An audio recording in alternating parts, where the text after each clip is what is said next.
online. Welcome to another episode of the Big Blue Tent podcast. Come in, get comfortable. All are welcome here. The views from Gups and Aiden are strictly for entertainment purposes and should not be mistaken for facts. 30 seconds until round 1. Shut up and sit down.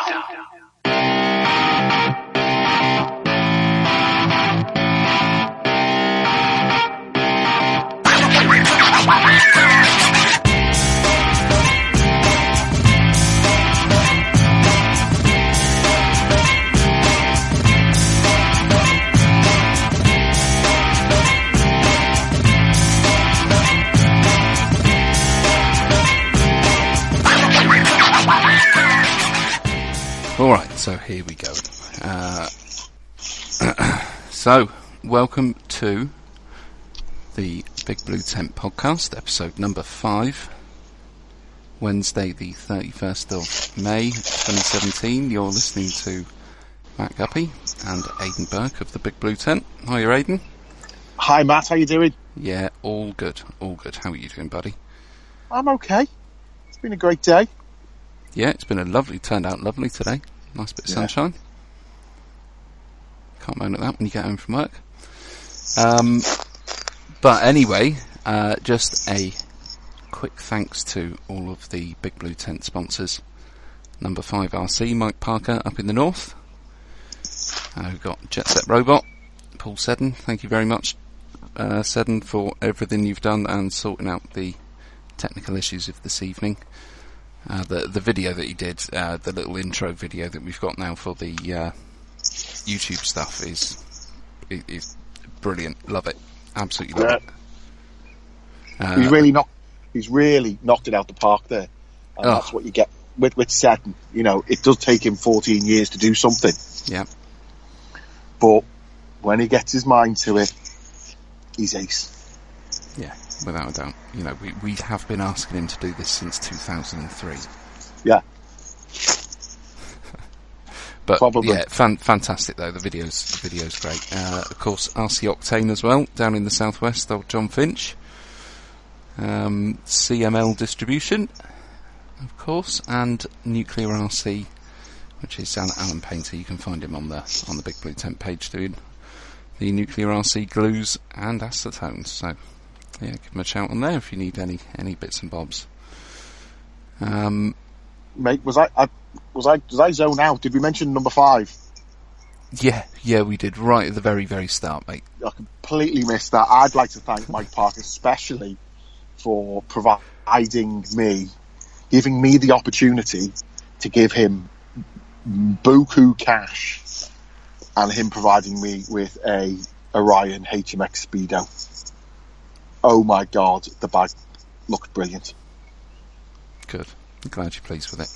I'm super happy. And I'm sure Mike is glad to know that he was just a second thought after he got mentioned the first time. Yeah. If anybody out there is listening to this, I think you might have at least one person other than me listens to it. Yeah. Only because I forced the episode on them, but if you are out there listening to it, if you have enjoyed the shows, please give us a share, give us a review on iTunes. It helps us promote the show. It helps us get the word out there and promote the hobby. Yeah, that's it. Regarding liking and sharing the posts, what we've done, I found them on the internet. When I'm at racing, I have it's an energy drink called Talent.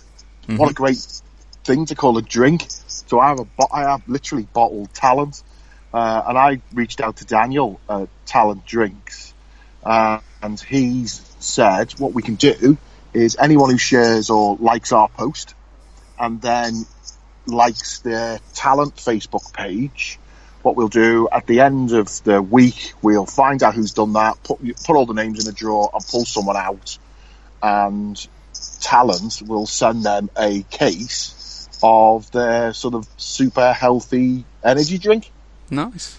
Nice. So what have you got to do to get that? Have you got to like the Big Blue Tent page, share the post? Like the post regarding this podcast. Yeah. Go on to the talent website. We'll put it on the Big Blue Tent. We'll put it on our website, www.allhailthebb.com. Yeah. And then go and like the talent Facebook page. Oh my God, this sounds like super complicated. Why don't we? I'll tell you what. Why don't we, when we put the post up, we can have that shared on the talent page somewhere. Mm-hmm. So you must have liked the post on the Big Blue Tent page. Yeah. And liked it on the talent page as well, and like their page. And if you've done that, we'll be able to calculate all the people that have done both. Yeah.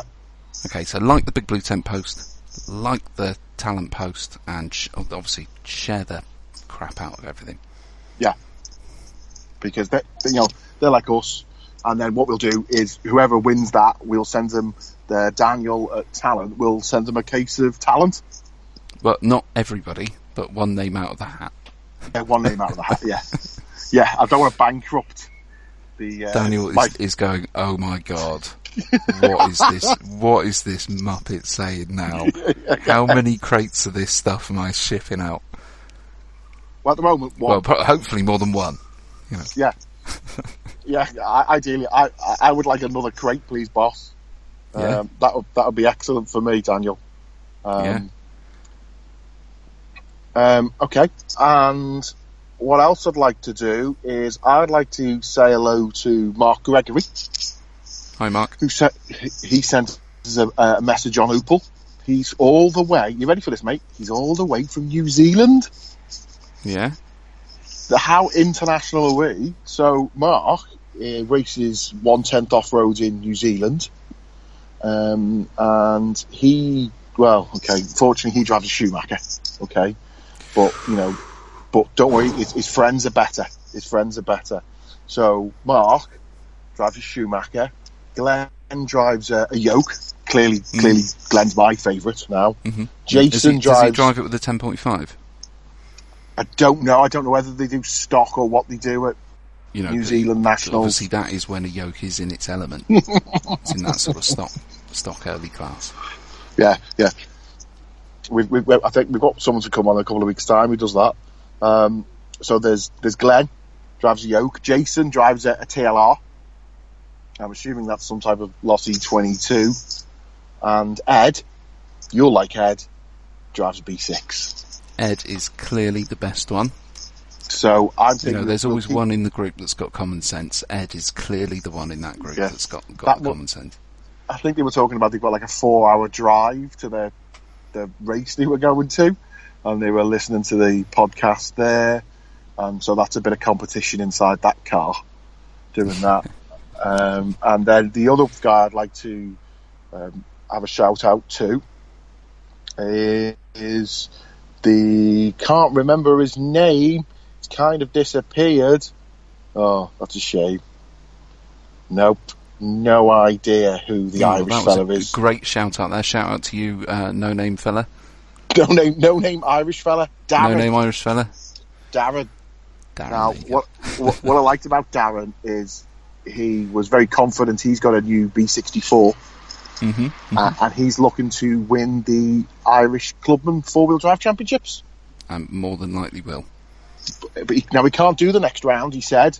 So everyone should get to the next round. I think they all race in Dublin, the Dublin Club. Yep. So everyone get their next round, take a load of points off Darren, and make sure he has to fight even harder for his Clubman Championship, because he's basically said to me it's a walkover. Shouldn't be any problems at all. Yeah. So everyone should be thinking about that when they next get on the rostrum in Dublin. Well, when he's coming round to lap them, I'm sure they will be thinking that. Perfect. Just a quick one for the guys over in New Zealand and over in Ireland, and You know, around because this, you know, we can look at the stats on the place where we post the podcast, and we can see all the countries it's been listened to around the world. If you're listening to this somewhere outside of the UK, if you get hold of us through the Big Blue Tent page, send us your address or an address we can send you some stickers to, and we'll send you out some Big Blue Tent stickers. Yeah. So we Okay, probably but will just get send... hold of us through the page, and we'll talk to you there, and we'll send someone out. Yeah, And it would be great to see some pictures of cars from all over the world, I suppose, with the Big Blue Tent sticker on them. That would be awesome. If you want to post them up, you can post them up on the page or send them to us, and we will do a big post on there with everybody's cars on it at some point. Yeah. Good. Okay. So there you go. There's all your sponsors, there's all your shout outs. Missed two really important people. We did. Well, I didn't miss. I was waiting for you. You weren't waiting for anything. You were ready to move on. Yeah, I was ready to move on. But I'd like to point out that we did really, really enjoy the last podcast with Bobby.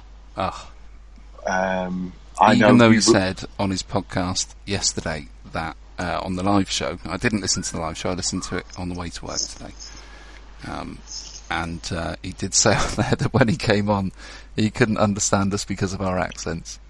That's perfect. I think what he meant is he couldn't understand you because you're a Scouser. And there was also, Eric put a good point out and goes, when you're speaking to Americans, you've got to remember that, you know, when I say it's 20 degrees, they think that's very cold. Using crazy being scared of the metric system as the Americans are. You know, M3's our boss. Well, it was really good to have Bobby on. Glad to hear that Jeff's feeling better now, and back to what sounded like being himself on the podcast yesterday. So once you've had a listen to this one, have a listen to The Loop is Live, latest episode on there. Great show, well worth a listen to it. Yeah. But again, thanks Bobby, thanks for coming on. It was really, really good to catch up with you. And of course, me and Aidan, we have got a date in mind where we can both come on the show and go live with you guys if you still want us on. We're trying to work a few things out, and we will give you a shout and let you know when we're both available for a 2:00 in the morning phone call. Yeah, for 3 hours. Yeah, we need to stretch that out. We need to make that a good 3-hour show that they do there. Well, if they try and explain to us what 1/8 is and what they do, that could take me a long time. It could take me a long time. So it took me a long time to get you to work out how to do Skype. Skype's not that easy, though. Skype is not as easy as Facebook. No, I don't know about that. I don't know whether... I think Bobby talked about the fact that I might have 2 or 3 Skype things. There's apparently a lot of Aidan Burkes in the world. Yeah, there's a lot of Aidan Burkes out there, mate. It's common as muck. Common as muck. So that's an issue. But no, thank you Skype for allowing us to do this. And if anyone ever wants to come on, I was going to talk to you about this earlier. Maybe we could do like a phone-in show. That would be great. Yeah. Get loads of people phoning in. And then all you need to do is download Skype onto your phone. Make sure you've added me and Gups as a contact, and we can just get you on the show. That would be great. We have got quite a few people lined up already. We're here. We're not going anywhere. It'll be great. I'll tell you what. I don't think we're going anywhere. Not yet. Especially if people review us on iTunes. That would be fantastic. Yeah, said, it would be great if people, when you go onto iTunes, if you can actually give us 5 stars. That will help our rankings and our listings and things along those lines. So if you could do that, that would be great. If you listen to us through iTunes, which I know I do, then just give us a 5-star review. That'll be really nice. And are we going to send the first person that gives us a 5-star review a bottle of Jet Set Robot bearing of grease oil? Yeah, they could be waiting That'll be till... even before I've got it. Yeah, it would be, yeah. There's guys in Swindon who have got bearing oil, and I haven't got it. Do you know what I mean? He spent 18 months researching different types of bearing oil to get the right one. He talked to me about 20 minutes about why this is the right bearing oil. I'm going, mate, I'm sure it's fine. But anyway, I'll tell you what then, there you go. First person to review us with the 5 stars on iTunes will get the next bottle. The next bottle. Yep.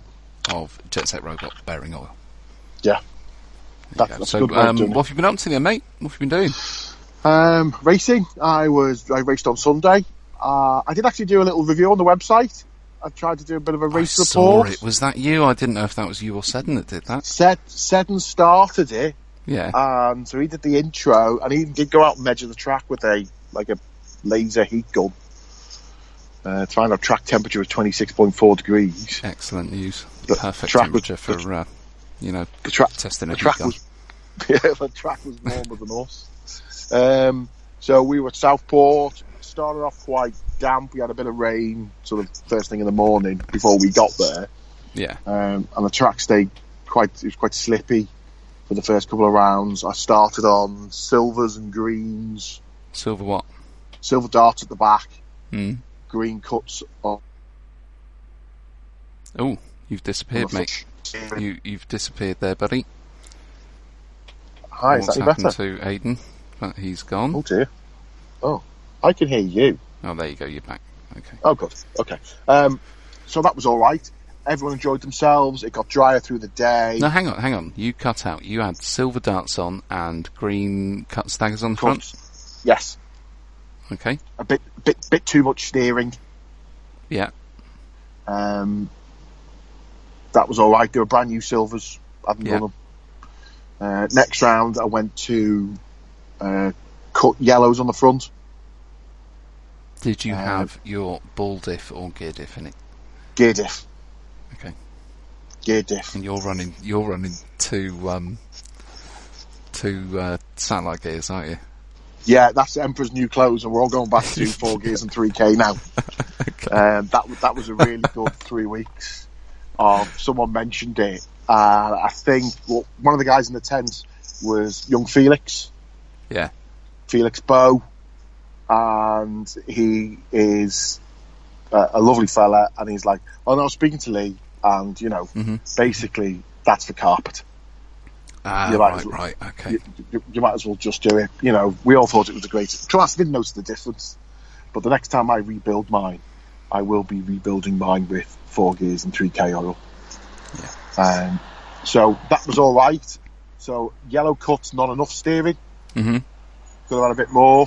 It never rained again, but it just got drier and throughout the day. Parts of the track dried quicker than others. And that was round 2. Yep. Round 3, what did I do round 3? I moved my battery forward. Kept my tyres the same, moved my battery forward. Okay. And for the first couple of minutes, that was great. And then the end of, maybe because it was drying, at the end of that round 3, the silvers were gone. Yeah, even I noticed it. I noticed it. And as I walked off, everyone went, those silvers have gone. I went, yeah, I noticed. So I did that. So the next round, I said in my report, I didn't even know what tyres I had in my bag. Had a brand new, someone had just given me a brand new set of yellow mini spikes glued up because I'd lent them a set. I threw them on. They were great. When it dried, I went to uncut yellow fronts. Okay. And that was great. Really good round, actually. And then it dried up again, and I remembered you'd sent me the Pro Lines, you and CML. Yeah. Pro Line pinpoints to put on the back, so I had uncut yellows on the front, Pro Line pinpoints on the back, and I thought they were really good. Okay.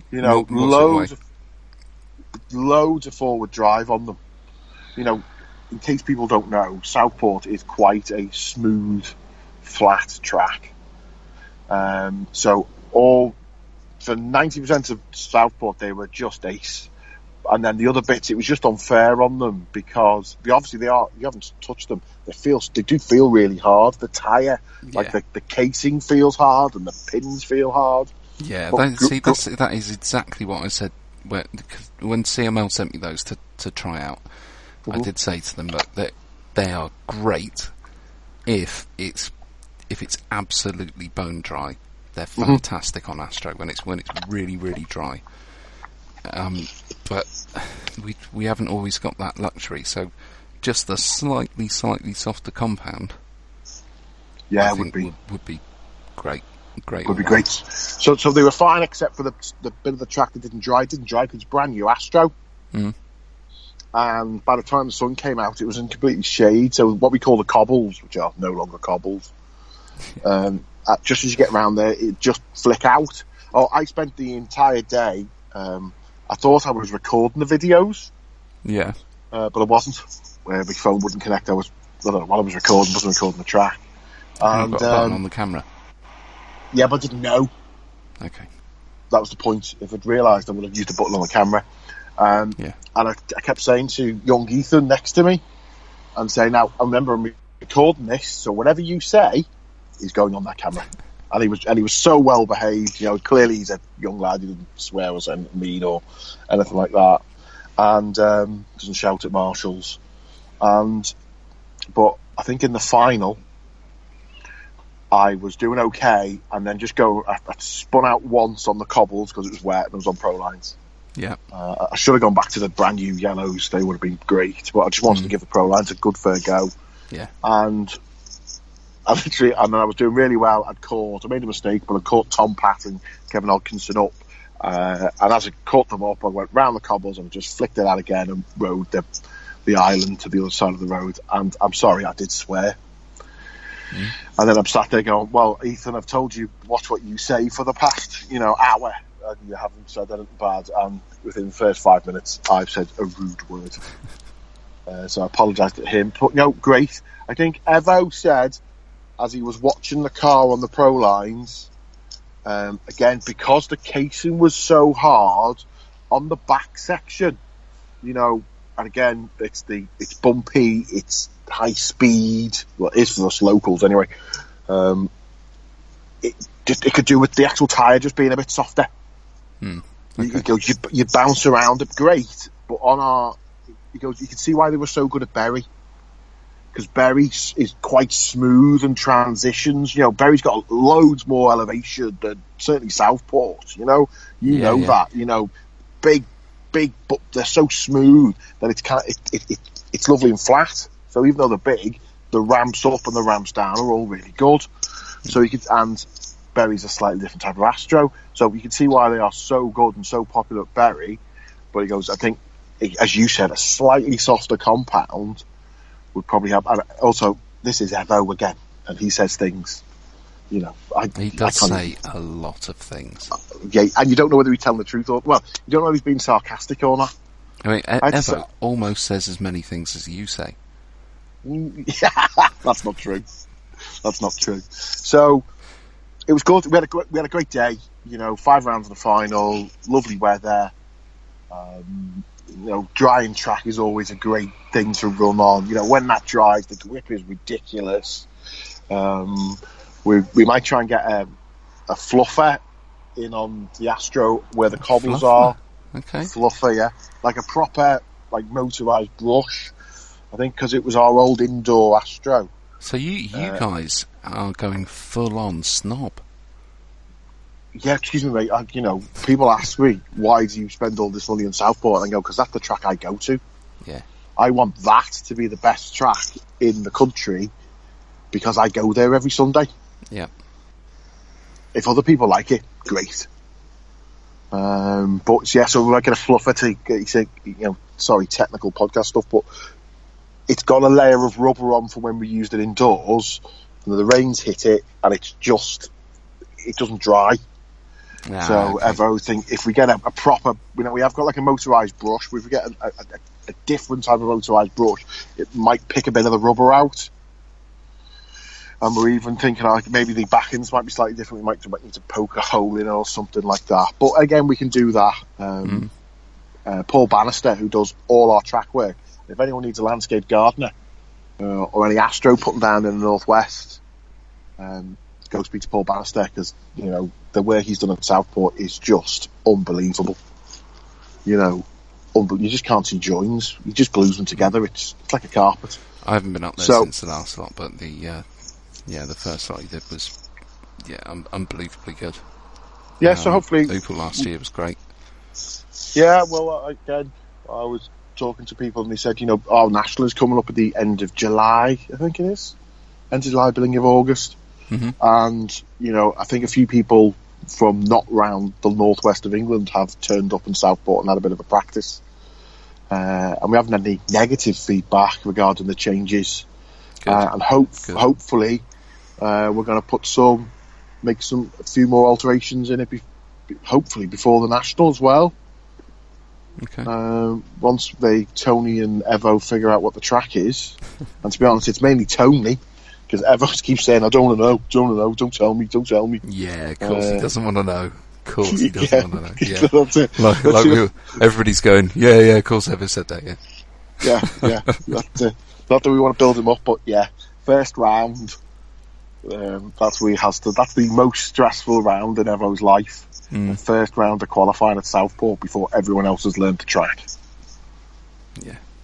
So that's good. So I for the first time in a long time, you went racing. I did. How did your weekend go? How did your Sunday go? It was really good. Really, really good. Really nice to see everybody. I went up to Mendip. Just a club day up there.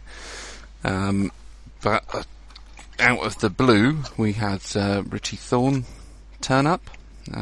He was a final at Torch the other weekend for the national, and clearly wiped the floor with everybody. Did he? I bet Martin was pleased. Well, Martin did 4-wheel drive. Oh, right. He was running away from the quick 2-wheel drives. Well, the thing is, he's got a PR. Right. And I love PRs. I love Kev Lee. He's dead nice. I'm sure you do. Do, mate. I'm sure you do. But I'm not saying I don't like PR. I'm not saying I don't like Kev Lee. I think PR's great, and I think Kev Lee's a great guy. Even though he did ignore me when I asked him a couple of questions last year, but I think you scared him. I probably did. Did. Yeah, I can see why I would. With the being the huge guy and all that. Yeah, I can see that. Yeah, but that was it was a really good day. The car was fantastic. I cannot fault the car in any way at all. Just from the first round, for I think the first bit of practice that I did, it was, you know when the car's going well, you know when it feels good, you know when you feel connected to it, and I think just keeping up with a bit of practice in between races really helped. Right. Yeah, and I turned up. I got a really good first round. Second round, I went into it, and me and Paul Penny. Paul came. We went down the straight together. I think I'd let Paul pass me because he caught me up. Again, there you go, PR driver. He caught me up, but Paul is an amazingly quick driver.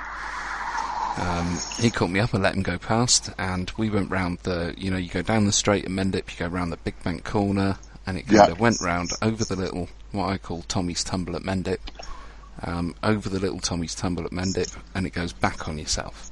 Mm-hmm. Now, when we came round the Big Bank corner, Paul caught a funny bump, and I kind of went up the inside of him, and through no fault of either of ours, we just locked wheels, and Paul tipped upside down.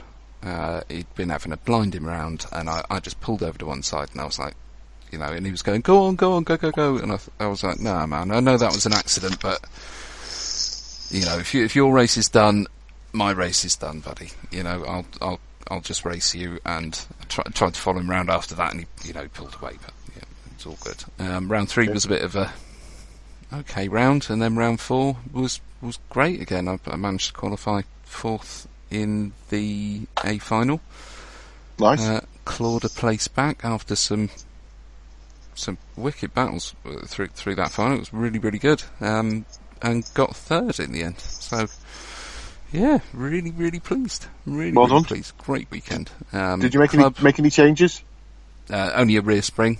Just as the track got more grippy, it was a bit dewy in the morning.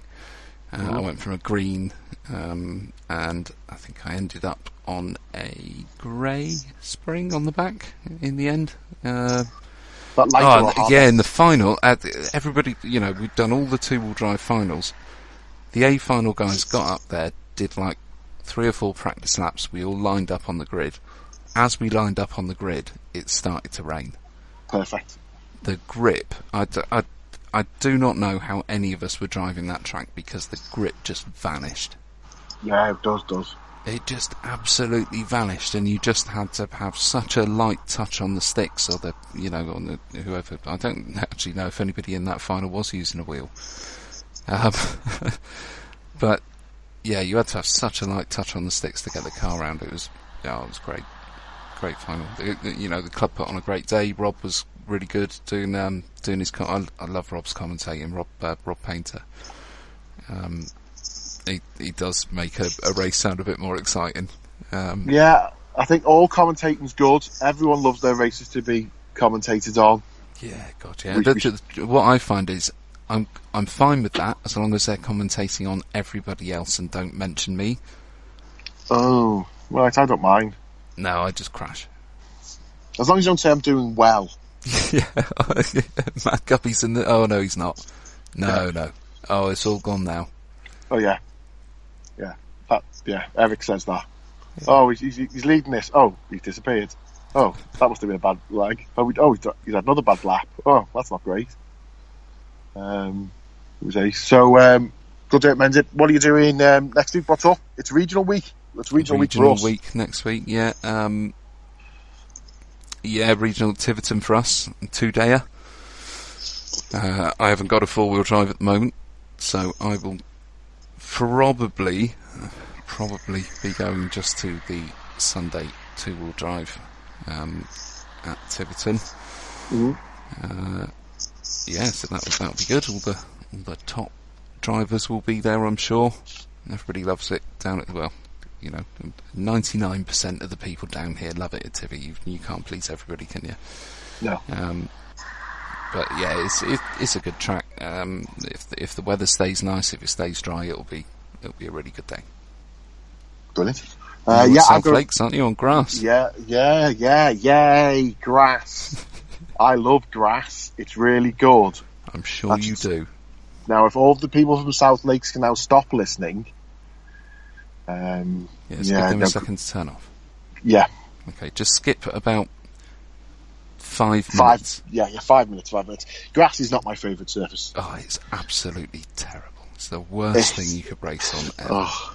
So the forecast doesn't look too bad. And remember, I go with Tommy, so even if there was a monsoon, we're driving 2 hours to Kendal. Mm-hmm. We have to get there early. He's already sent me a text, says he wants me at his for like 4:30.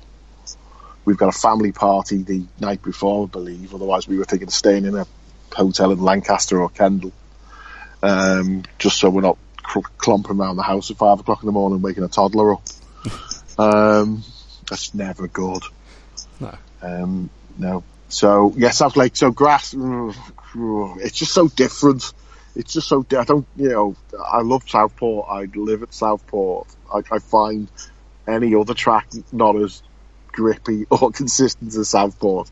So when I go to Kendal, it's a great... the good thing, the grass tracks are nice and big. There's good visibility. They've got a rostrum, they've got a nice big bank. They'll put a feature in or two. Yeah. It's well run. All the Northwest Regionals are well run, but it's just a difficult surface. It changes. People are running. They don't know whether to run a yellow, a white, a blue. It changes between. Home. Just stay. Don't stay at home. No, don't stay. Certainly don't stay at home. Go racing on grass, and get all nostalgic about it. And remind yourself, for you old guys, relive your youth and all that. And there was Yeah, a couple of people's goes. Oh, I love grass. Yeah, it's great. And we're going to have to cut get an old cut wing up and make some deflectors for your rear arms. We have to do that. South Lakes. We'll have a good time. It'll be a well-run event. Oh, keep your eye out for Duncan Pole whilst you're up there. Right. Okay, we'll do. I think he will be racing in your regionals this weekend. Ace. And let me know how he gets on. I will. Any of the Big Blue Tent people are listening, let us know. Make sure you're updated.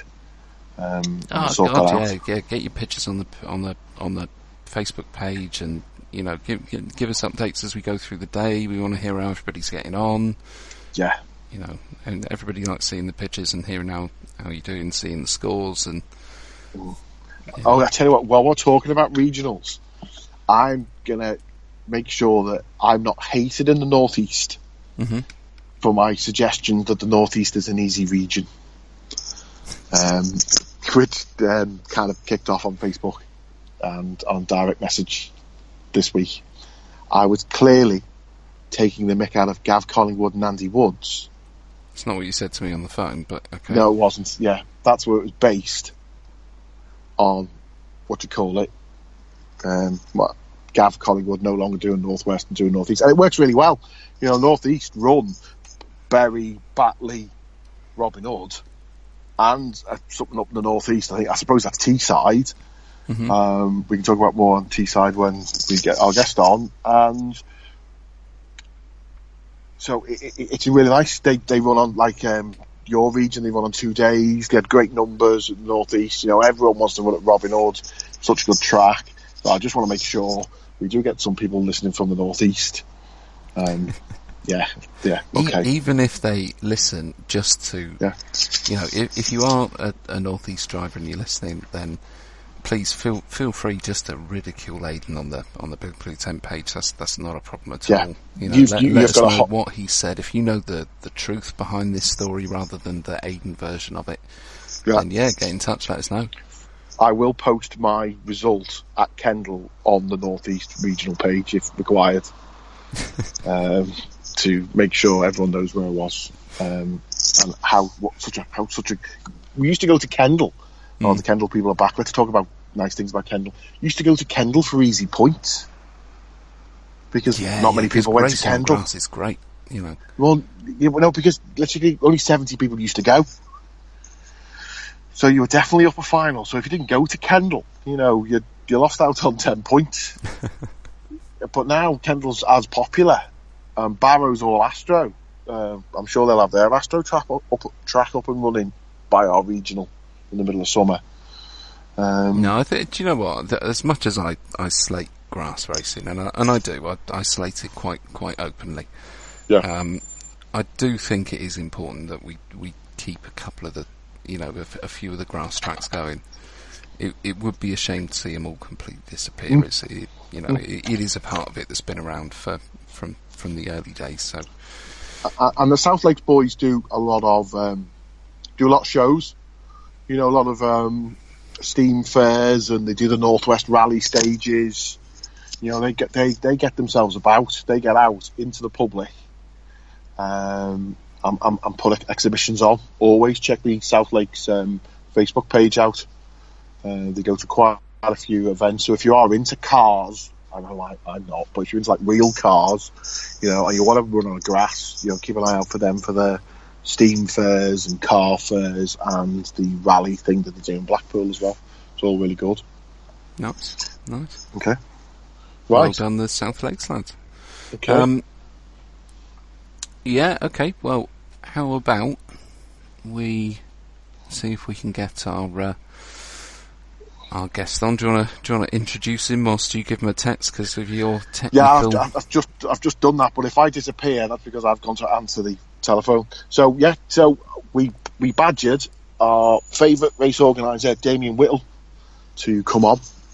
Always a shy and retiring man. Certainly the main face of the Opel series. I love him. Yeah. Yeah. You can't not love Damo. Even if you hate Damo, you can't not love Damo, I don't think. Yeah. Great guy, massive force in Opel, like you say, and superstar race organizer, and I'd love it when he's on the mic as well, when he does the Opel days and weekends. Yeah, great all round guy and top racer as well. Okay, but we might need to keep introducing him because he's not phoned me yet. I'm not kissing his ass anymore. Okay. He drives a Lozzie, mate. Come on. He does. I think I've done my bit. I think we've done our bit really well by staying away from A and Yokomo anyway. I don't think there's anybody that knows me that has any doubt what car I drive or who I drive for. Okay.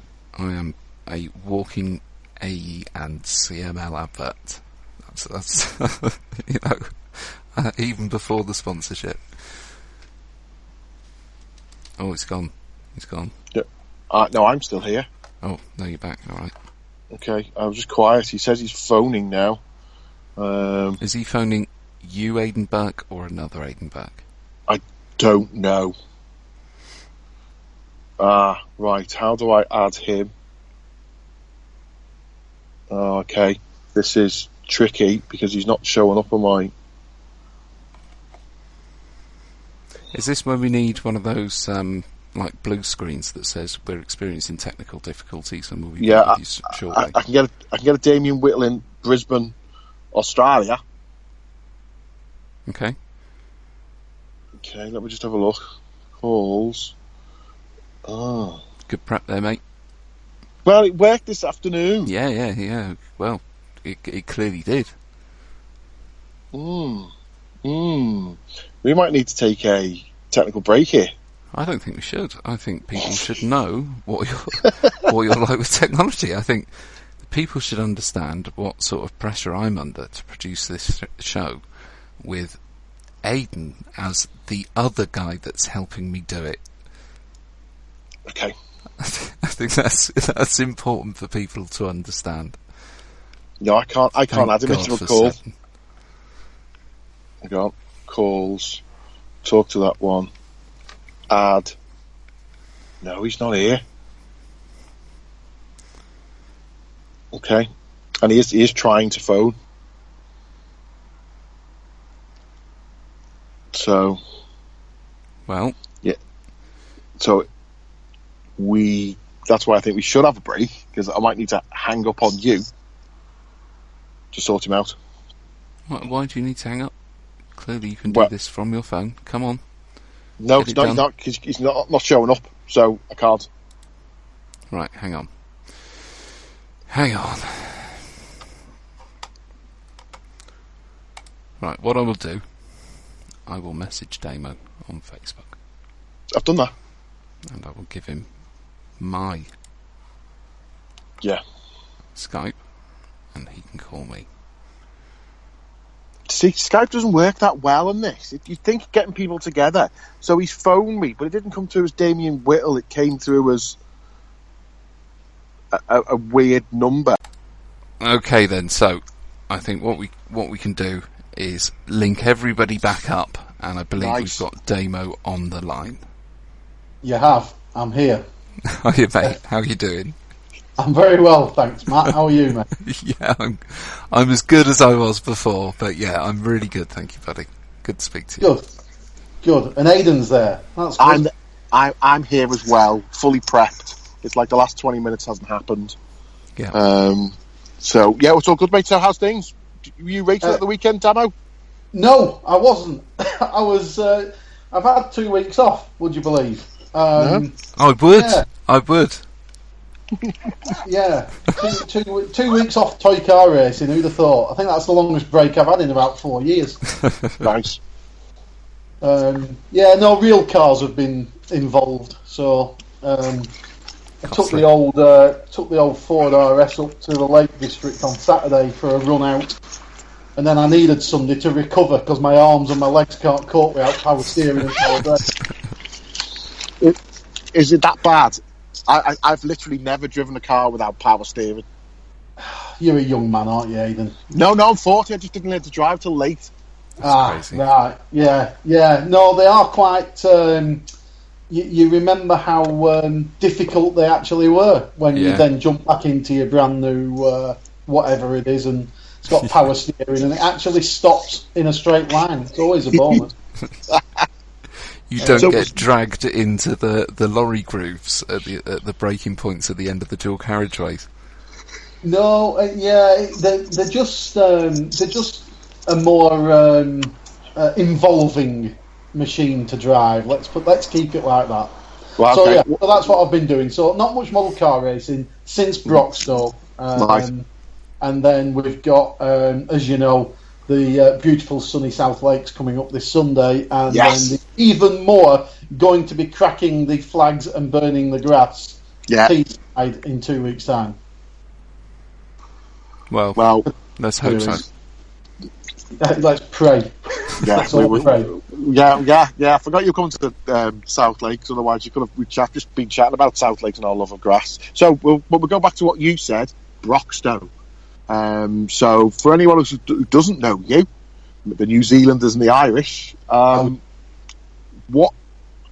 are we speaking to you? What happened to Broxtowe?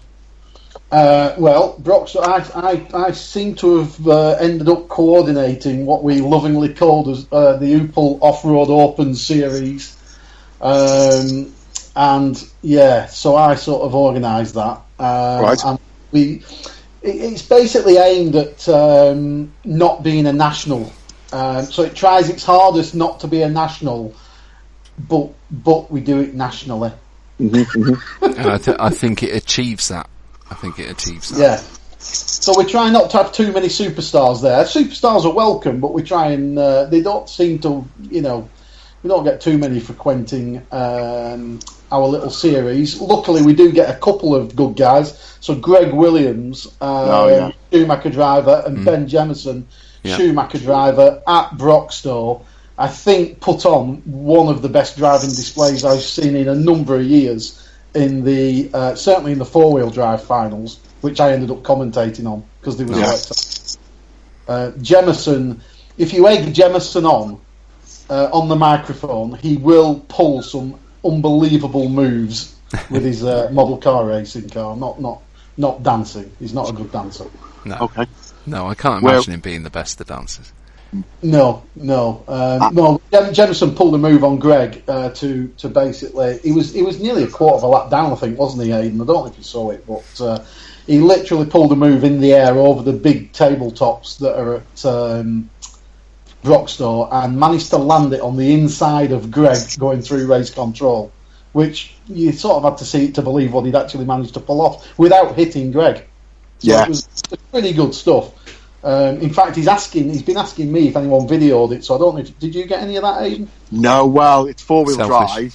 So you were long gone by then, weren't you? You were on your way back to... yeah. We waited for Borley to finish in the B, final 2-wheel drive, and our tent was down, and our truck was packed, and we were gone. Yeah. We were pretty much gone. when we run the short course finals, there's just us there. Yeah. Yeah. Which, to be honest with you, is what it's designed to do. I mean, the whole ethos behind it was that a group of the Opel team used to do the national series, and we quite enjoyed it, but it was quite stressful, and you always really wanted to do a lot better than you actually had done.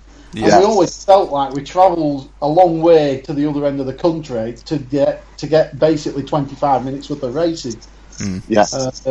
And not a lot of practice on a track that, undoubtedly, the locals, especially if it was an Astro track, had a lot of local knowledge about. And people will say it about Southport, they'll say it about Eden Park, they will say it about other tracks. They've never said it about Southport. Never been mentioned once. That local knowledge at Southport is no bonus. No one's ever mentioned that, have they, Tony Parr? Anyway. So the Opel series round a table in a pub one night. Me and Stu Evans and Northey got together and devised the sort of race structure for the weekend. And the structure basically that everybody got about 4 hours of practice on a Saturday morning. Yeah. So nobody could say they can't dial the car into the track. Yeah. And then we tend to try and do 3 or 4 rounds of qualifying in an afternoon on a Saturday, so everyone gets a good run. And then on a Sunday morning, they get another round of practice, or they get another hour's worth of practice. They get another round of qualifying, and then we give 3-leg finals to everybody.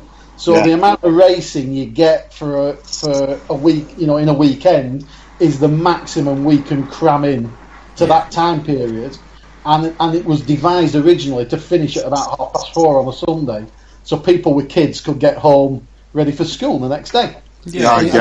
People, we devised a way of managing to give the trophies out straight after the third leg of the final, so that people who've won can, they're not waiting to the end. So we don't get good with loads of trophies. They get the trophy, they get to go home. So I'm fairly confident especially with the Oupel series, we've pretty much got the format pretty nailed at the moment. Pretty much nailed.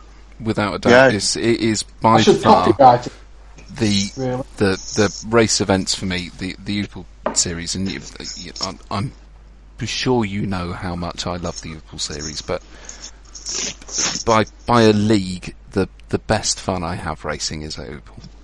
Well, it's great. It's all good feedback. We do get a lot of good feedback, I've got to say. I mean, we do. What we like to see is there's groups of people from different clubs come to the Oupel meetings. So we know that Aidan and the BBT gang are going to be in one corner, and we're in another corner. And we know, especially at Robin Hood and Broxtor, you're going to get the Hicklins and the Eugene Galleys and those guys over there, and we get the Bury team coming over, and it's nice, it's good, and pretty much. Certainly Robin Hood, the first round this year was way oversubscribed. We were ramming awesome into that meeting. That was unbelievable. Yeah, but Robin Hood is I would say probably one of the 2 favourite tracks we go to. So, along with Mendip and Southport. Well done. Well, that's a good one. Well done. Well done. Don't worry. Eric cries every day before he goes to sleep. What, this year? Yeah, he has. Every year. He's crying. I don't want to put any emotional blackmail on yet, but he's disowned me this year, hasn't he? Yeah. He's disowned me. He won't even come. No, that's it. To the Oupel series. That's it. It's too painful for him. I know. It's too painful for him. But no, it is good. Robin Hood, we talked about it on maybe one of the first podcasts we did. That was just an epic weekend of RC. We were there at 12 o'clock at Robin Hood on the Friday. I know it was a different track. We had Guppy was there Thursday, wasn't he? Mark Christopher was there before me, mate. I turned up, he had the caravan out, the awning up, his pit set up, his cars in bits. He'd been there long before I was there. Like, there's somebody on Facebook tonight, I know who it is, and they've been there all week with their lad. All week. They're having the holiday this week at Robin Hood Raceway. Nice. Oh my God. Nice. See, I that's dedication, is that? It's good going. No, it is a great venue. It is clearly the best venue, in the country by a country mile. We are trying to catch up 2 tracks. That indoor thing they've built, I'm hoping I can stay in the static caravan next time it goes to Robin Hood. Yeah, probably wouldn't use the mattress. Jemison's probably been in there. They've got the massive advantage that James has got the, James has got the space, hasn't he? He's got the venue. His garden's quite big. You've got to remember that club was Workshop Club a number of years ago. I remember going to taking some kids to the juniors end of year juniors finals. Right. And it was operating as Workshop back then, so it's got a very long history and pretty good support, to be honest with you. I mean, they're still doing Wednesday night practicing, so it is a cracking track. But then you look at Matt's track down at Mendip. I mean, I've got to admit, the first year that we turned up, we took a sneak peek over onto the track from the road above, and I just went, "Oh Jesus, what have I done?" It looked really little. It looks really little. I had a mild panic attack down the road. I had to go and calm down for 5 minutes while Stu my shoulders and patted my head. But good grief, that first year, it one of the most challenging tracks I think I've ever driven on. But when you got it right, it was brilliant. Yeah, it really pays off when you get it right there. You know, and the guys for the last 3 years, have welcomed us back, and every meeting has been absolutely spot on. Even the one where the track flooded and Andy Nancollis was dancing around in the puddles. The biblical rain year. Oh, yeah, that was epic. The slightly damp year, we'll call it. Yeah. Again, as soon as our finals finished, we were in the car on the way home, and we could see the rain. Well, in fact, we got home in 3 hours. 3? 3 hours. Okay. Yeah. Tommy drives. The great thing about Mendip is that we all stay in Weston-super-Mare and go out on the lash. Yeah. You know, we make sure we have a good time on Saturday night. That's why on Sunday morning... You need to get a caravan booked up. Yeah, we looked at that, and we looked at that, but the 5 lads and my missus that wanted to stay in the caravan, guess who objected to that scenario? Stu Evans. Yeah, Stu Evans, yeah. He said, there's no way on earth I'm staying in that caravan with you. Yeah, I'm not staying with Northy, no. Yeah, I'm not staying with... Yeah. No, we will try and... we don't want them... booked into Weston-super-Mare this year, so we're definitely going down the best thing about last year was we went down to the weird pub that's shaped like a big U-bend, and you get down to the bottom and there's a band on, and they only played songs from 1981. That's it. That is when you come into Weston. That's what year you're in. Yeah, well, true. But I mean, so I enjoyed myself, but Steve Lawson wasn't impressed because the music was that loud. His Pepsi went flat. Bounced all the bubbles out of his Pepsi, so he was home early. Oh, that's that taste. So Robin Hood was great. Broxtowe was great. Teesside, you're obviously coming to that, Aidan, aren't you? What? You're coming to Teesside, aren't you? No. Ah, right, okay. No. I'm not coming to Teesside. 4 out of 5 ain't bad. 4 out of 5 ain't bad. 4 out of 5 is all we ask anyone to do to actually win the championship, so Aidan, it's good for you. Yeah, that's it. I'm only interested in the championship, you know me, mate. I've never seen so many people gutted at the top end of the A final when they all came up to me and said, it's 3 out of 5, isn't it? And I went, no, it's 4. 4. No, it's definitely 3 out of 5. Yeah. No, it's definitely 4 out of 5 because we got a chance to win it because we got to all of them. Yeah, definitely. I want one of them big metal trophies. Yeah. We love the trophies. So Teesside's the one up. This one up now. Who runs that? Where is it? Don't say Teesside. Teesside. It's called the North East, Aidan. And I've been to Sunderland. Sunderland, Newcastle. It's up that sort of way. Basically, we picked most of the tracks because they're near decent places that sell real ale. So it's just north of Yarm, and Yarm's a great night out. I've been to Yarm I've been drinking in Yarm with Cash Calm and Gemma Towers so many times. It's unreal. So it's primarily why we're going to Teesside, really. Yeah, nice beer to be drinking. So any clubs interested, any new tracks who want to come and take Southport's place again? Because we're clearly the easiest to drop. Well, come on, Damo. What's the score for next year? Are you going back to Mendip again next year? Can you resist going back there, or are you going to be strict on the rule and say, well, because it's Mendip, we'll do an extra year, and what's going on? Are you going to go back? Assuming I've not been driven mad. I don't know. We sort of. We look at different clubs, but not all of them can actually put up with us for a start. We have a very unique sort of offering for them. I mean, the clubs do quite well out of it, but we do see that invested back into the clubs, most of the time. But Broxtowe did do somewhere different every year if we can, but because it'd be easy just to do Southport, Bury, Mendip, Broxtor and Robin Hood. I mean, I could do those 5 meetings, and we could fill them all, and it'd be great. But that doesn't really, Jimmy's ethos when he first asked me to do this for him was that he wanted to spread the Oopleness around the country, apart from the southeast of England because we're banned from there. Oh, ace. There's pretty much the southeast home counties we're not allowed to go there. That's right, Damo. I'm pretty close to getting banned from all on road. So, yeah, I know you've got a bit of a vendetta on that one, haven't you? Yeah. I haven't. Do you know what? I haven't at all. People just get wound. You just misquoted. I'm misquoted a lot. Yeah. Oh no, I said it all. Yeah. It's the best way, and then just say no. I was misquoted. Yeah. So how's your driving going? Have you got the new Lossy yet? Oh no. I only got the other one at the start of the Winter Southport series. Yeah. God, I'm not mad at money. You know what I mean? No. We're on to TLR, are we now? Right. Yeah.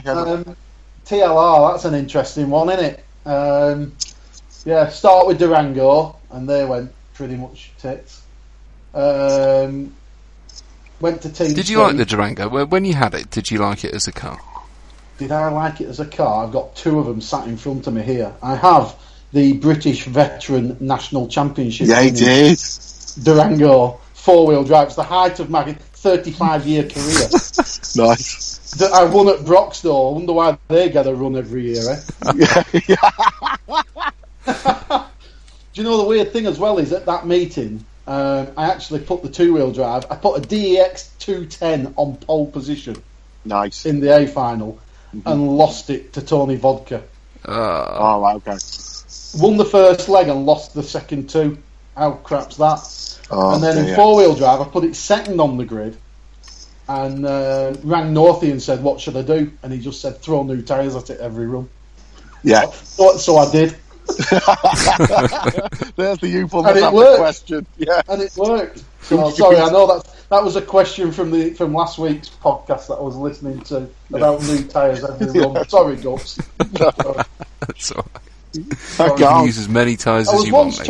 I was once told, because I once complained about that to Paul Worsley at a national, which was a massive mistake, because obviously then I got a 45-minute explanation as to why they do it. But the basics of it were that the top lads run new tyres every run because the car stays consistent. Yeah. And that's all it is.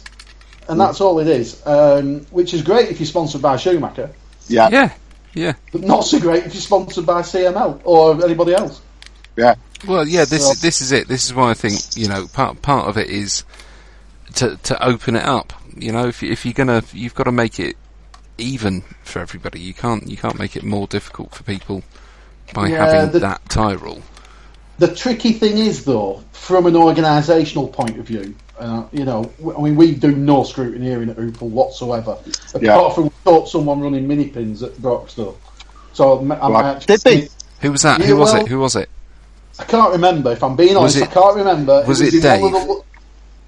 It was someone probably called Dave or John. Okay. Was it a Broxtor person? Were they from the northeast? No, I don't think it was. They were in a 4-wheel drive, maybe one of the finals, and someone spotted that it had pins on. Right. So rather than I said you can't run pins. He said, "Oh, take your car off then." I said, "No, we'll take your car off. We'll put some more wheels and tyres on it."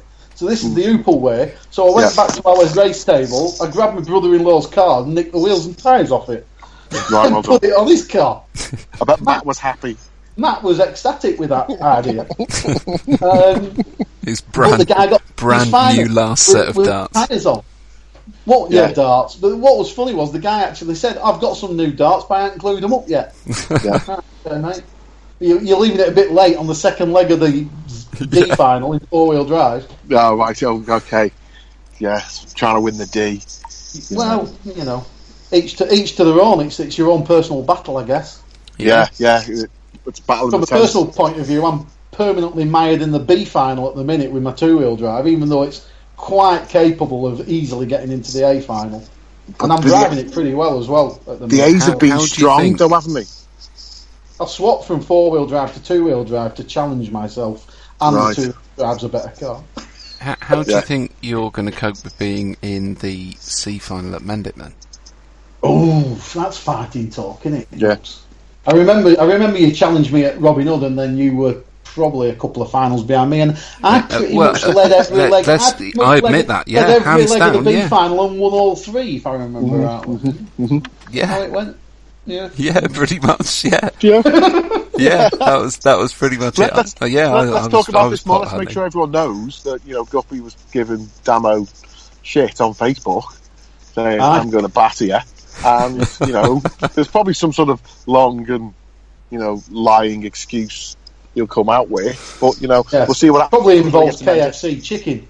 Yeah, it does. That's one of the I'm poorly. I'm going to Oh, that's great. So you're just on the normal. We're trying to bring it back to toy cars. Sorry. Yeah. So you are just on the 22.3. Has it got lay down in when you're running at Southport? Yeah. Well, we were on controlled tyres, and what I was going to say was the problem from an organisational point of view is you can't scrutineer it because nobody wants to do it. No. B, and just nobody can just be bothered. That's the problem. So you can't really give a controlled tyre out because trying to control it at an Opel race would be impossible. Yeah. So, everyone does like that.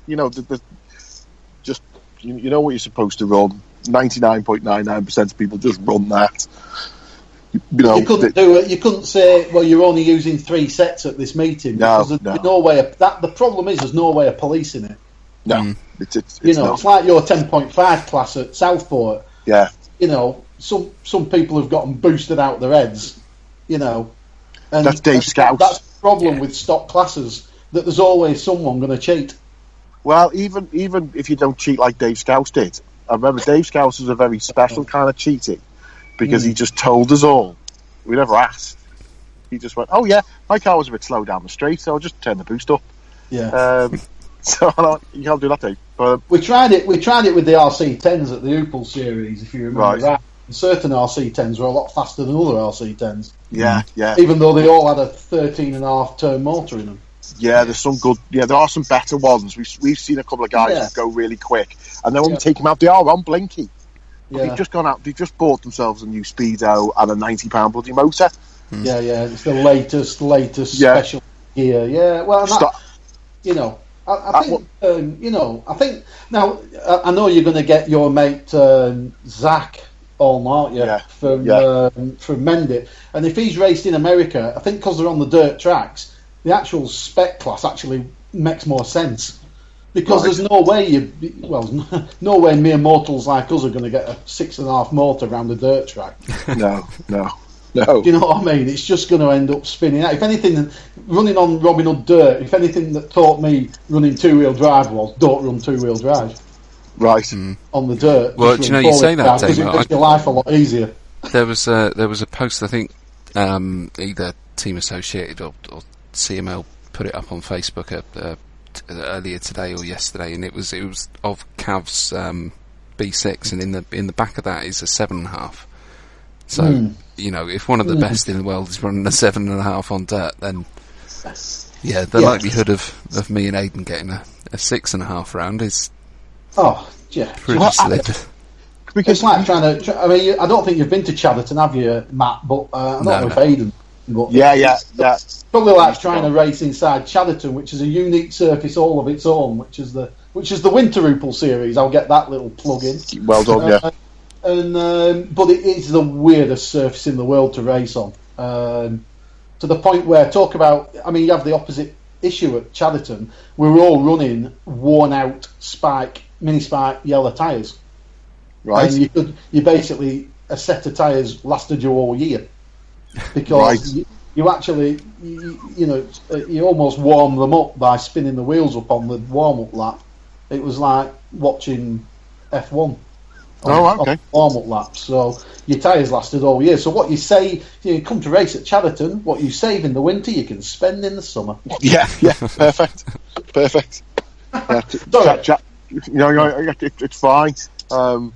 I'd been to Chadderton a few times. It was always a long day. That always put me off because I don't do two classes. Yeah, it's a funny one. It's Chadderton. It's a long day, and for some weird reason, everyone loses their mind on the track. Yeah, but I can tell you something regarding... Tricky one.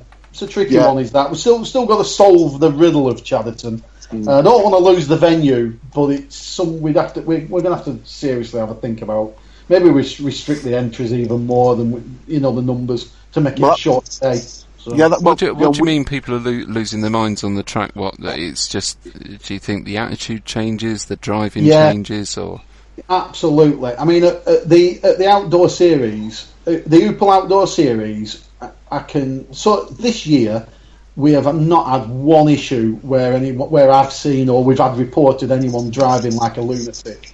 No. You put Chadderton, and within 5 minutes, it's just mental. Everyone, certain people it just, I don't know. It's the vibe changes. Everyone gets super competitive. They're not racing for anything. We don't even give trophies out. Yeah, we've spoken about this, Damo. We've spoken at Southport Indoors, and you've turned around and gone, and you've said this before, and I've gone, what are you talking about? And he goes, him, and him. And I went, naming no names, obviously. Yeah, no name and no, but him, and him. I go, what are you talking about? They're always beautifully goes, and you go, yeah, but just sometimes they go indoors at Chadderton. It's like it's haunted. Yeah, it is. It is. It's and I'm not sorry to say that after the last round of the last indoor Chadderton meeting, we had there was a seagull there. It's atmospheric, isn't it? We had where are you? We had I live by the sea. Stop feeding them fish and chips. What are you doing? I live by the sea. If I go to Chadderton, I get altitude sickness. He doesn't. He lives in the middle of Liverpool. He is nowhere near the sea. Yeah, they're kicking in the bins, aren't they? Are you sat around the bins again? Yes. Yeah, looking for dinner.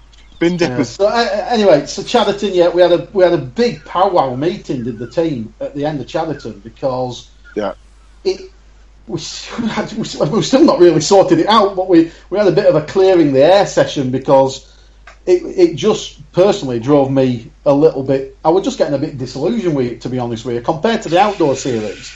And we'll just have to see. We've decided. Well, we've set some dates, as you know, Aidan. So well, actually, I can tell you about dates without Birdie shouting at me. That none of us clash. Oh, right, okay, well, that's good. So you gave your dates nice and early. Clearly, I would, of course, never speak to Birdie. I don't like the man. But however, we've got together, and none of our dates clash. I was clearly joking about Birdie. So you can do Opel one week, Berry the next week, and then our turf wars, and none of them clash. Wow, my wife will be so pleased with that news. She'll never see me. It's great. Yeah, that's it. Well, she could bring it to Southport. Oh no, bring it to Crosby. She can walk around Hogwarts and. You've met my wife, haven't you? She's not really into that. Your wife is an angel. An angel. She is. It's a good job she's there because she calms me down a lot of the time. Yeah, I mean, it's good that it actually is good that during the winter, and I know we're not going on about the winter, but the Northwest clubs do actually communicate with each other and try and miss. So if someone really wants to race every weekend, they probably can somewhere. Yeah, you'd be able to do 2 or 3 of the championships. Yeah, which is good because it also helps the clubs as well because they've got to survive over the winter, and it's a long winter, isn't it? When you're indoor. Indoor is quite stressful, I think because of the costs, setting up, putting away, you just don't have that outdoors. No, I'd agree with that. There's a lot more time pressures on. Yeah, you're right. Setting up. I mean, we go in on a Saturday to Chadderton and set up during the afternoon. Sometimes that's what the guys down sometimes there's 10 of us, sometimes there's 4 of us. And you've seen the size of that rostrum. It's enormous. Yeah, it is. Yeah. So Chadderton. Yeah, we'll sort it. Okay. Yeah, I think we get the same sort of thing as you, Damo, down here. Maybe not so much last winter. I didn't. That was actually quite a good season down at Torbay, but I do find that when you go indoors, the racing does get that bit more aggressive. I think, and I don't know whether it's down to people feeling a bit more confined when they're in there. When you're outdoors, you don't feel like you've got brick walls all the way around the track to hit. Yeah, I'd agree with that. you do. Yeah, confined is probably a good way of describing it. Actually, I mean, although if you feel confined in Chadderton, that's basically 200 metres long, Yeah. and about 60 metres wide, you've got problems. You know what I mean? We actually have to shorten the track so you can see it all. We're not lacking with space, you know. No, it's much big. It's even bigger than Southport indoors, because I know Matt's been to Southport indoors. Yeah. It's wider than that. Yeah, it just, I think because of the slippy surface as well, and it is easy to lose control of the cars, and going back to the motors issue, everyone tends to just leave the cars with the motors in that they've run outdoors. Yeah. And then wonder why it's ballistically fast and it's cannoning off everything. So you know. Well, there we are. Maybe you should have a 10.5 class like Southport. Oh. Maybe we should, but then somebody would have to scrutineer it, because somebody would get upset that one car's faster than another. But all we literally do, whoever looks the fastest, we just go, your car here, and they're all 99% of these Fridos are blinky. Do you know what I mean? Do you know what? Do you know what, Aidan? Do you know what? I'm going to put that to the team, and maybe we do that, because we at points we had more 10.5s near the end. Yeah, we had more 10.5s than mods. Oh yeah, they were indoors at your place. They were lapping virtually as fast as I were. Yeah. You know, in my B final styler, because I've not made an A final at Southport for about 3 years now. Yeah. But you know,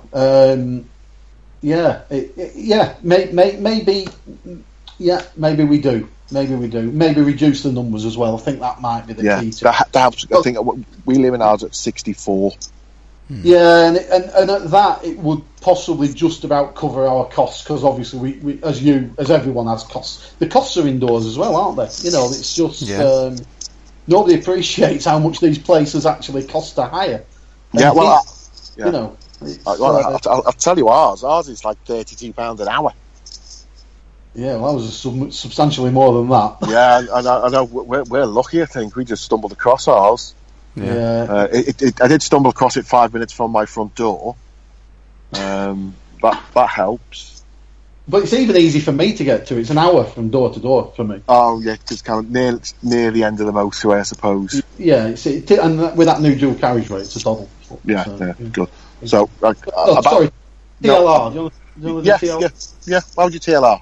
Well, we don't have to talk too much about TLR. I think we should mention TLR quite a lot, because they've got a very big pedigree in racing that's probably better than that Team Associated crew. Yeah. Oh no, TLR. I mean, I came out of Team C. I can't remember why I came out of Team C. I came out of Team C because I didn't want to carry two-wheel drives around, and guess what I'm staring at? So why did you have to have two-wheel drives at Team C? Well, I didn't. What basically happened was, it was all down to Lee Fraser, one of our RuPaul guys, and a TLR driver of many years. And it was at Mendip. It was at Mendip Opel last year, and Lee has devised a way of swapping the lay-down gearbox for the upright gearbox just through 2 screws in the chassis. Okay? Right. So it's basically 6 screws, and you can swap the whole rear end on the car. Okay. So at the Mendip Opel race, I think it rained in one of the A-final two-wheel drive legs. It did. And Lee swapped from his lay-down car to his upright gearbox car, and promptly went from 10th on the grid to 2nd overall. Right. And it just looked absolutely dialed, did his car. So I was looking for a bit of a change. TLR were...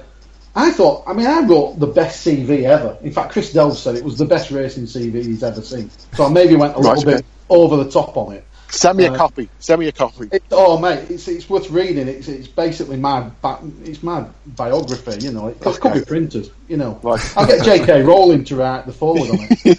Yeah. So anyway, I get to the drive with TLR, and got the car, bought the lay-down gearbox 2-wheel drive, built the 4-wheel drive. That's basically a double X4. I'd had a go with Simon Larkin's double X4. I mean, 22.4, whatever you want to call it. and around Southport actually, and it went a lot better than they do with Chris Everson's Schumacher Cat K2, and I couldn't drive the damn thing. Right. I just couldn't get it round, and I had to do with the TLR car, and it was a lot better than I expected. So signed for them, and ran the winter season in your place pretty successfully with 2-wheel drive. 4-wheel drive at Chatterton was okay. The 2-wheel drive was definitely it's a very forgiving car for old thumbs like mine to drive. Right. Okay. And then promptly TLR imploded. Yes, it did. Yeah. And everybody left. Yeah. So there's basically me, Lee Fraser, and Ellis Stafford. Oh, right. Okay. And John Cryer down at Yeah, Mendip. John Cryer, he's doing well down there. Yeah, well, yeah. So, so it all went. It's all still a little bit interesting because we seem to now be employed by TLR Europe. Yeah. Sounds grand, but that just means you've got to order all your bits from Germany. Oh. Right. And everything's in euros, and there's no price list and stuff like that. So what happened to it, Damo? What went on? What was the story that you got with it?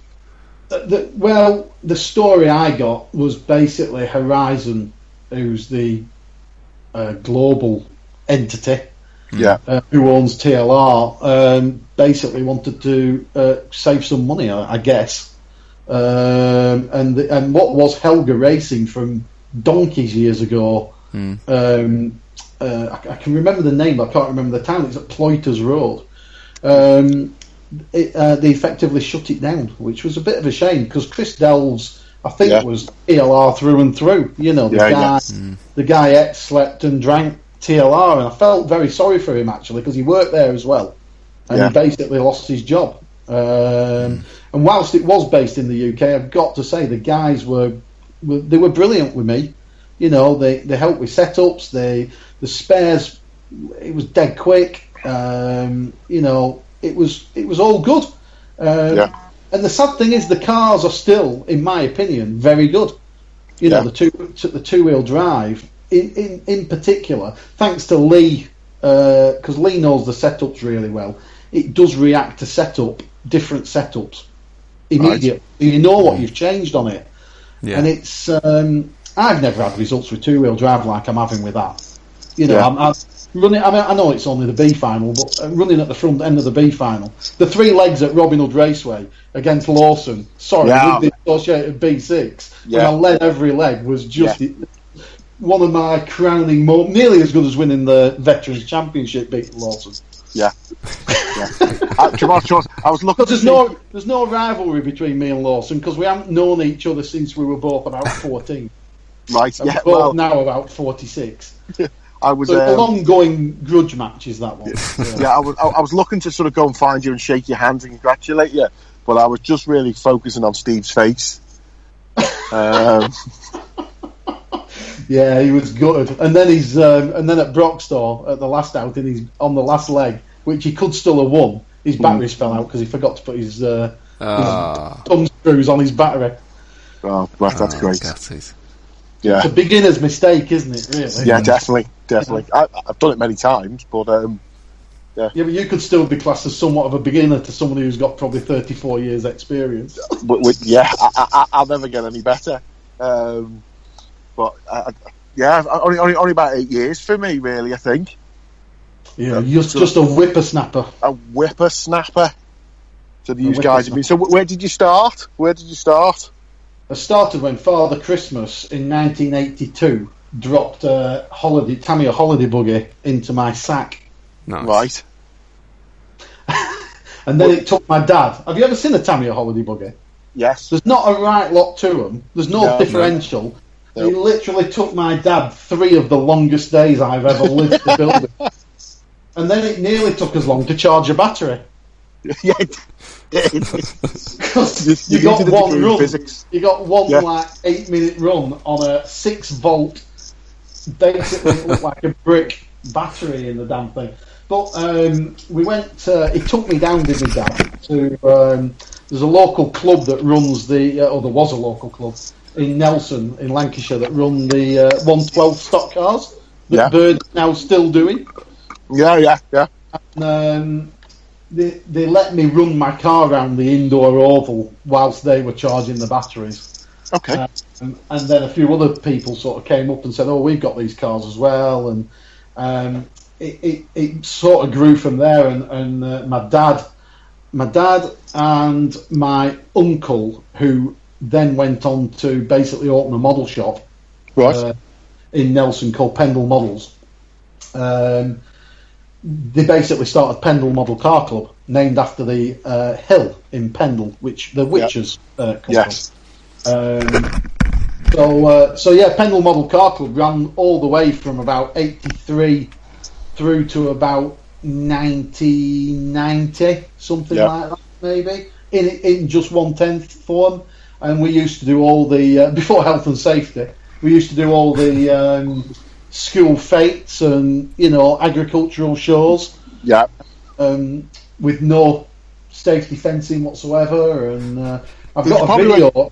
I've got a video that was taken with a video camera, and the video camera had to have a separate 12-volt battery carrying it around, powering it. Yeah? Right. We And need to see that video. I've got a video of me and Lawson. I mean, we were like teenagers, and we were racing two classes. But the two classes, you could end up qualifying in the same final with both cars. Hey? So it didn't matter whether you ran two-wheel drive or four-wheel drive, because that's how we rolled back in the 80s. Okay. So I used to run a Kyosho Mid Optima, Yeah. sexy car, and a Kyosho Ultima that Lawson had hacked the chassis around with and lowered the centre of gravity. He was the master of making cars slightly better than the manufacturer. Right. Okay. Back when RC10s were new and cutting edge. Yeah. So I've got a video of that. So if you ever want a copy of that, I'll bring it along. It's comedy just to see the fact that I've got hair. That is comedy. Yeah. And Lawson's wearing the most 80s jumper in the world. Well, we can. You can show the video and we can record it on our phones. Yes. And we can we'll get it up on the website. I should really drop it onto YouTube at some point. Yeah, get it on there. Get around to it. I'm not really technically minded like that, but yeah. So and then I had a year out because I were at college, and I thought I better go drinking and doing things. Yeah. And then I came back again, and then sort of met up with Stuart Evans at a yacht club. That sounds grand. Yeah, it does. Yeah. I met Stuart Evans at the yacht club. It was actually, my dad had retired and he'd started racing like dinghies, like they do at Southport on the lake there. Yeah, yeah. And, I met him one night, and he was coming to the race. We were racing at a club in Burnley, and sort of got pally with Stuart, and then we decided that we'd try and do some nationals, and that's where the sort of second phase of it all took off, and then we met Jimmy at the nationals. And locally at the Batley Club, and then that opened up in a whole new can of worms. Was he just racing back then, or was he reporting still? Stuart got to know Jimmy first because they were both really into cameras. Right. Really, this was sort of the start of SLR digital cameras, Okay. and Stuart was really into it, and Jimmy was really into it, and they used to compare, notes, I suppose, and. I was really tagging along with the racing bit at that point, but I think Jimmy needed. Well, Jimmy asked Stuart to help him do the reports to have more camera angles. So when you look back at some of the reports that are on Oopal going back a number of years, they're all still there. Some of the photos are Jimmy, some of the photos are Stu. Okay. And we just ended up getting more and more involved with Jimmy and Oopal. Mm-hmm. And yeah, it's how long had Oopal been going? How long had who was originally on the team with Oopal then? Was it just Jimmy and Vicky? Was it really? Wow. Okay. Yeah, well, it was Jimmy. Oopal was started by Jimmy and Vicky. I mean, it was Jimmy was a computer game artist. Yeah. Okay, it's quite a few famous games. So Worms. Jimmy drew quite a bit of Worms and the other one I can't just remember. Lemmings. Which one? Lemmings. Lemmings. He did Duke Nukem. That's what he did. No. Okay. He went over to the States and he did a bit of work in the States. This before I knew him. Yeah. And then I think the Oopal Forum grew up out of. Jimmy was quite involved with John Price, who runs the back. And they were good mates and they lived nearby. And sort of Oopal, the forum was developed. And I think it was. I think when you look at it, I think it says it's been going 12. Let's have a look at it. I've got it up there. It was established in 2000. So, right, freaking hell. It still says 12 years of Oopal to 2012. So that's how up to date Oopal is at the moment. So that is the nearly Oopal 2 way. decades of it. Yeah, it's cracking on to be like that, isn't it now? So, I think what he did was he just used to put weight. He was too much of a perfectionist with the reports. I mean, if you look at them, they're a work of art. Yeah. They're absolute work of art. And the issue is, you try and replicate it, and you've absolutely no chance. No chance. You can't. No, nobody could put time into it. You know, I looked at the report of the Worlds in Japan not long ago. Someone linked it up. Yeah. And, you know, the whole report is just well done. It's like funny, yet 100% professional. It's just, and the pictures are great. And that's how we learnt about RC. To me, it was. Yeah. There was nothing else. If he didn't do a report, you never knew it happened. There's a lot of hidden Easter eggs in those reports as well, as they call them. Yeah, there's some random stuff in there. There really is. There really is some random stuff. I remember Vicky feeding me pickled onions at one of the Southport Nationals. Yeah, pickled onions. Yeah, I think they had a Jaffa cake race off at one point. Yeah. We were at Silverstone. We were at the weirdest Silverstone National ever, which was indoors. Did you ever go to that one? It was one-off indoor national, and next door there was a weightlifting competition going on. So he managed to persuade one of the weightlifters to lift Stuart above his head, which the weightlifter quite enjoyed, but Stu's face didn't. He doesn't like to be touched, especially by men. Oh, doesn't he? Oh, wow. So next time you see him, Aidan, give him a big tickle, he'll love it. Stu is in for more man-touching than he can handle. Oh, yeah. I'd like to say again that I haven't said this, and I can completely deny it. It's sort of all being recorded. That's fine. Don't tell Stu. Yeah, but he won't. Yeah, no, exactly. No one else mentioned it to him, and me and Mike Bradbury will just hug him continuously throughout all the heats at Oopal. Oh, Mike's had a bit of an incident. Have you heard? No. He sent me a picture the other night of what can only be described as a mangled hand, and said, I might not be up at Teesside, I can only use one hand. Oh, no way. What he was doing with that one hand, I don't know, but the other one looked really mangled. Right. There were some big, deep cuts in it. God knows what he's done. I mean, he's a plasterer. I mean, what's he been doing? Unless he's put his hand in a cement mixer or something. Yeah, anything could have happened with Mike. Yeah, Mike's in the wars at the moment. So, I've just messaged him. If we get any updates, I'll fill you in. Have we done a shout out to Mike Parker this week? Yeah, we've done we always do a shout out to Mike Parker, mate. I like Mike. He's brilliant. He's brilliant. A superstar, isn't he? His mathematics and adding up legendary. Yeah. He's just a diamond, isn't he? He really is. He turns up to every Oopal meeting that we run and has done from the minute we invited him to come. And if we have to have any shot there, it's got to be Mike Parker and number 5 RC. You know, he's legend. And he can paint a few bodies, I believe, sometimes. He's not bad, you know. I've seen it. He's all right, isn't a couple up here and there. Yeah, he's not bad. I used to get Roger Wood to do mine because he was more local, but unfortunately he passed away. So. Oh yeah, love Roger. Roger was ace. We used to butt heads like nobody's business when I used to go racing at Bury. Me and Roger, because we're not headstrong at all. But, no. But actually, once you got to know him, he was what a ledge. He was great. He was great. He was a good guy. Good guy. So what happened to Durango? God, what happened at Durango? Have they all just given up? Has it all just closed and they're just taking the mick? No, I saw. I heard a bit of a story. I hasten to add, it was told to me about seventh hand that the firm they've lost all the moulds in a fire. Oh, you're joking. Hobby, what is it? Hobby King or something? No, I can't. Hobby Co.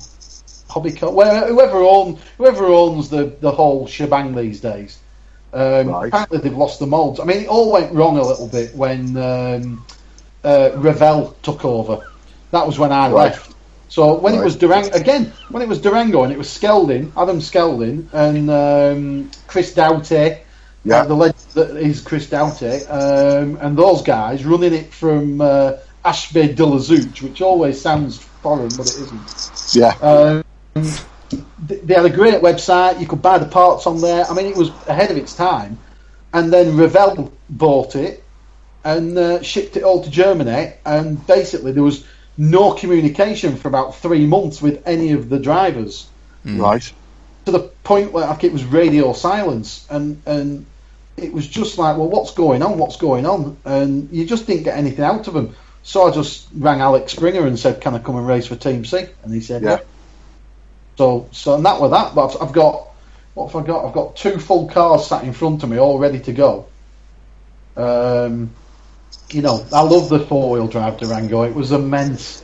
Do you know what? I've only ever driven one once, and it was a fantastic car to drive. That 4-wheel drive. The first time I saw that car was at the Neo in 2010. Right? Yeah. Gerd Streng turned up to the Neo. And he drove. Jimmy was there, and Northey was there, and he drove the car on the. Don't ask me why I remember this. He drove it on the pit tables. He drove it round the top of the pit tables, and we went to Kidderminster National not long after that, and Adam Skelding had the car there, and he was sat next to Craig Collinson, and he was running. They had 2 cars. He was running one for himself and one for Craig. And I'll never forget, they were messing around with the oils in the diffs, and I was running my Tamiya 501 at the time. Oh, nice. And I'm like, what are you messing with the oils in the diffs for? Well, that'll change the way it drives. And I went, yeah, what a load of bollocks that is. And then look where we are now. Everything's bloody geared diffs. And all we do is geared diffs. Yeah. They're so easy. But what a design. You could literally undo 4 screws at the front and pull the front diff out. Same at the back. I think as a design piece, the car was great. Unfortunately, the early cars, and I had the early cars, they only had the 1.5 mil pin in the drive shafts, and they were putting that much power through them. They tended to fire the pin into your lipo. Yes, I've seen a few do that. Which didn't really end well, unfortunately. No. And a lot of wheels fell off. Do you remember a lot of wheels fell off Durangos? Because they were running aluminium spacers in the hubs instead of steel spacers. So you know where your bearings go. You know the crush spacers. Yeah. They ran aluminium ones, and they wore out. They were that light. They wore out. And what had happened was the wheel would lock up, and the wheel nut would undo, and your front wheel would fall off. Yeah. So then they brought out what was the best 410 ever. Mm-hmm. And it was the 410 2010 spec, I think they called it, and that was all 2 mil drive shafts, and the metal was not monkey metal, it was proper metal, and it came with the full big bores on it. And that car, I've got 2 sat here, I'm looking at them now. Those 2 cars were, in my opinion, 2 of the best cars ever made, or one of the best cars. And you could still be competitive with one now. There was one running at Broxtowe, it looked awesome. Yeah. It was well ahead of its time. Oh yeah, massively. And now Gerd's gone to Serpent. Yeah. And if you look at... It's funny how much the new Serpent 4-wheel drive looks like the old Durango 4-wheel drive. It's the V6 Durango that never was. Mm. You watch people like... I don't know if you know Gav Crawler, Matt, but Gav Crawler is from Bury, and he's immensely fast, if a little bit accident-prone. But... he just drives that car as hard as it will possibly go, and it just looks like you can drive it like a Durango. Yeah. He loves it does look good, and now they've got a decent 2-wheel drive car as well. So hey, let's see what happens next. Yeah. So if Tony Evdoga's listening, if he wants to give Damo a call, you can be one of those 12 scary Christmas men they serpent put up. Yeah, maybe. I'm happy enough with TLR at the minute, to be fair. Brilliant. But, the Durangos were good cars. We all ran them as well. We all had them. I didn't have them.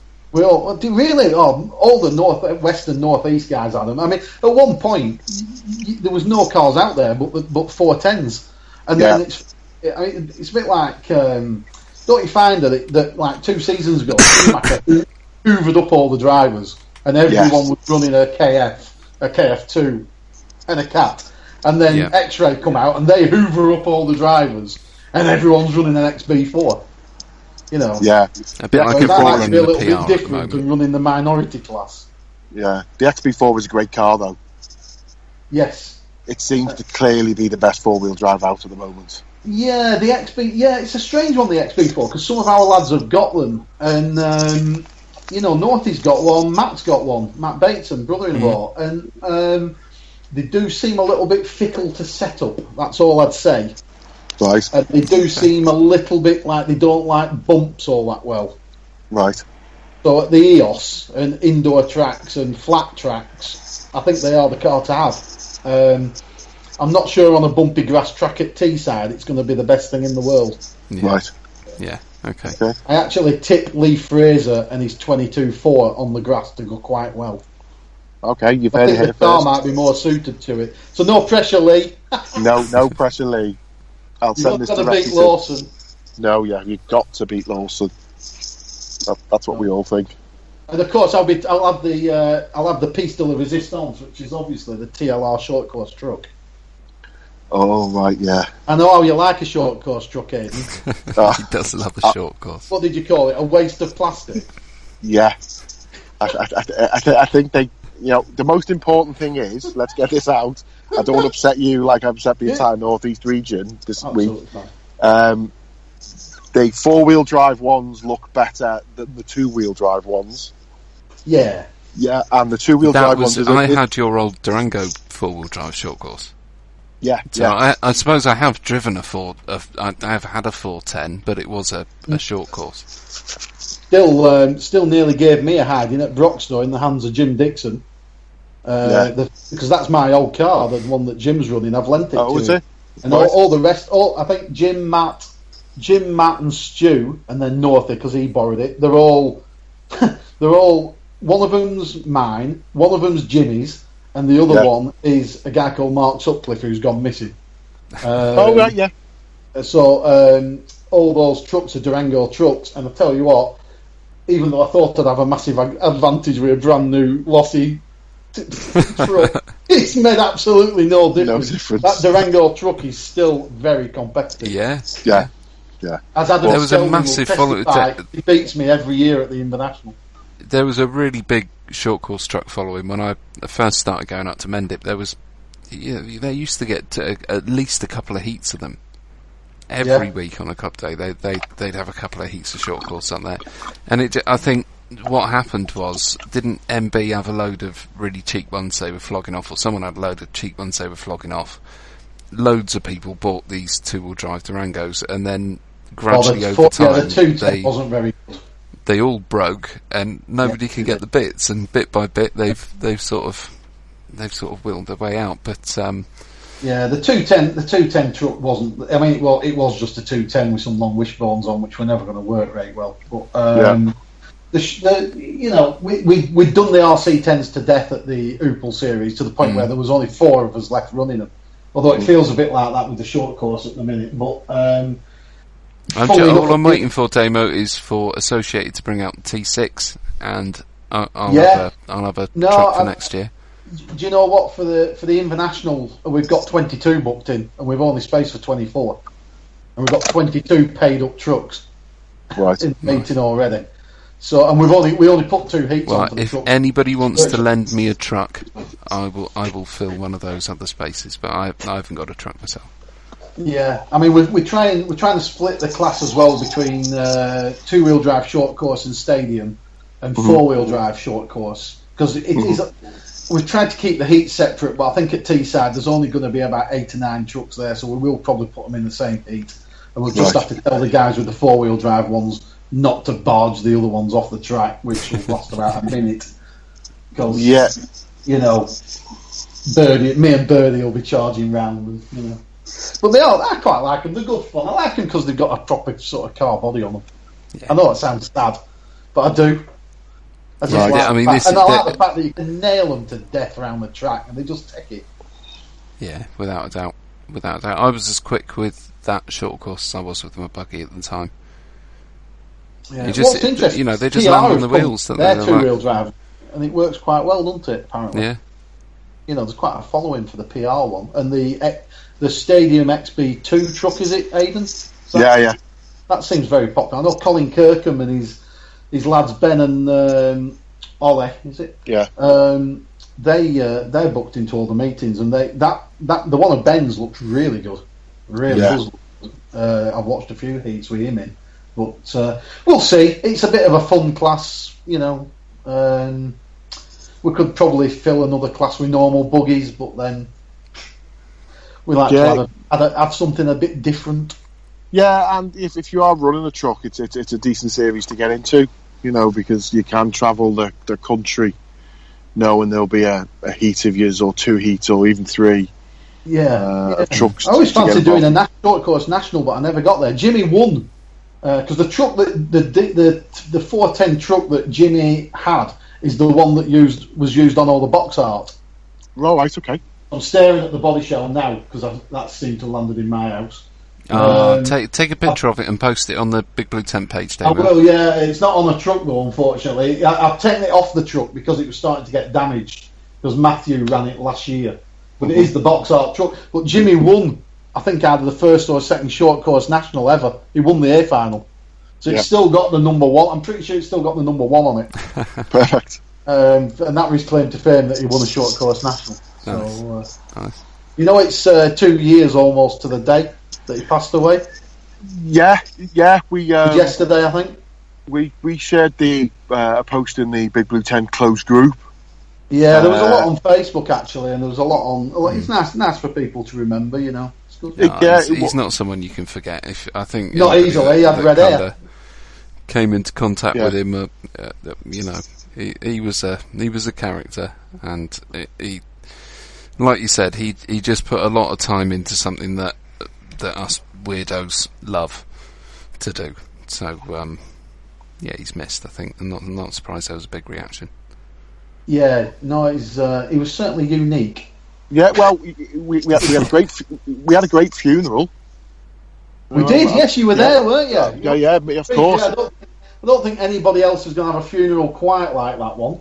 No, the bits I remember is arguing with, who's the DJ fella? Oh, Steve Kirk. Yeah, and I think Paul Rotherham as well. Right. Because I squeezed myself into a medium t-shirt because it was the only one you had left. Yeah. We've got a lot of medium t-shirts left. They're in my garage. Oh, okay. Well, I just take them to the next meeting and just give them to people. And then I saw DJ Kirky Kirk in what looked like a dress. And literally, I just grabbed him, looked at the thing, like, hang on, that's a double XL. Get that off. You can have this one. No. And I'm like, hang on. I look like, you know, I was the only gay in the village. Everyone else is wearing an orange t-shirt. In fact, I'll tell you how small it is.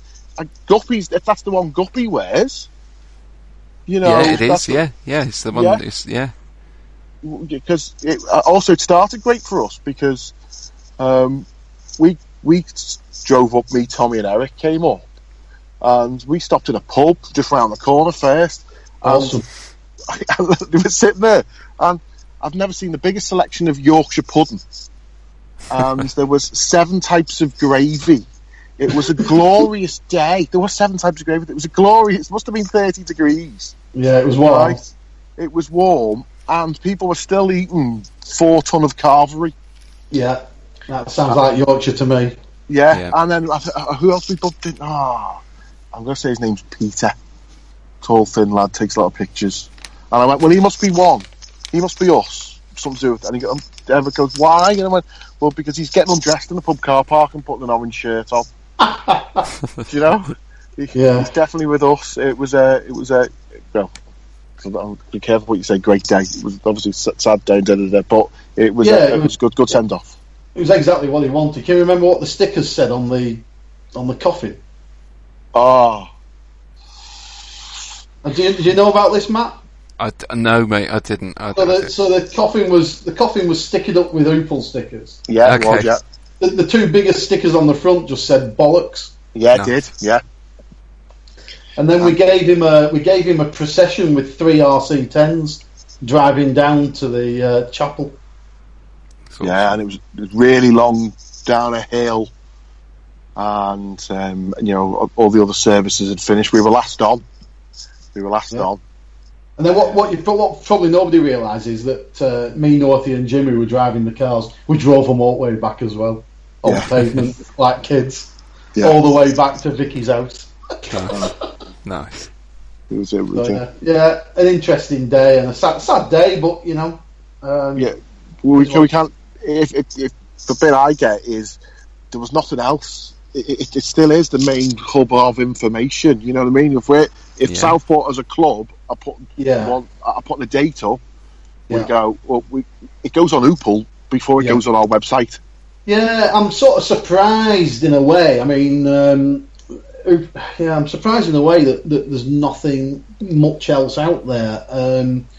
I think funny enough, when Opal started, there were other forums. There's not. Yeah, but Opal's as good as an RC site's going to get as far as a forum and the way it's laid out and the way it looks. You can go on to some of the other ones, and there are some good informative forums out there. I don't think any of them match what Opal is in the feel you get at it on the Opal website. Not just at the events, but it's there, isn't it? I don't know. It's that Opal feel that it's got. Yeah, it's a tricky beast to operate from behind the scenes. Yeah. It's. I mean, Jimmy always wanted to. He was always saying that he was going to move it onto a different platform, and never got round to it. Like lots of things that Jimmy never got round to. But he always wanted to move it forwards. The thing that gets me about it is that even though there's no real extra content going into the articles, well, there's none going into the articles. It's still being driven by the drivers and the racers. Yeah, the information is still up there, and if I refresh it now, because I'm permanently on it, of course. Yeah. It says there's 37 members and 125 guests. Now, the 125 guests are probably trying to get us all to buy Thai brides. Yeah. But, I think that adds to the forum myself. But, 37 members on at 10 to 11 at night. Yeah. Bad, is it? No. It really is. For us, 1/10 off road, there is nothing else. There is nothing else. And some of it has come away because Facebook, that was Facebook really at the beginning. Yeah.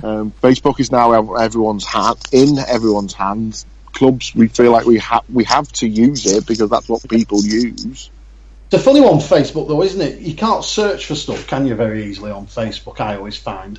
No, you can. No, it's limited. You actually, there's costs. If you have a Facebook group and you put a post on, not everyone in that group sees the post. Right. That's why it makes a massive difference because you can see the views on it and you can see how many people have clicked on it and that sort of thing.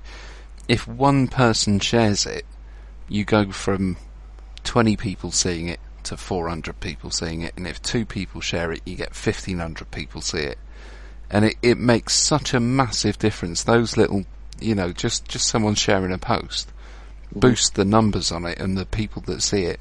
I don't know why Facebook do it.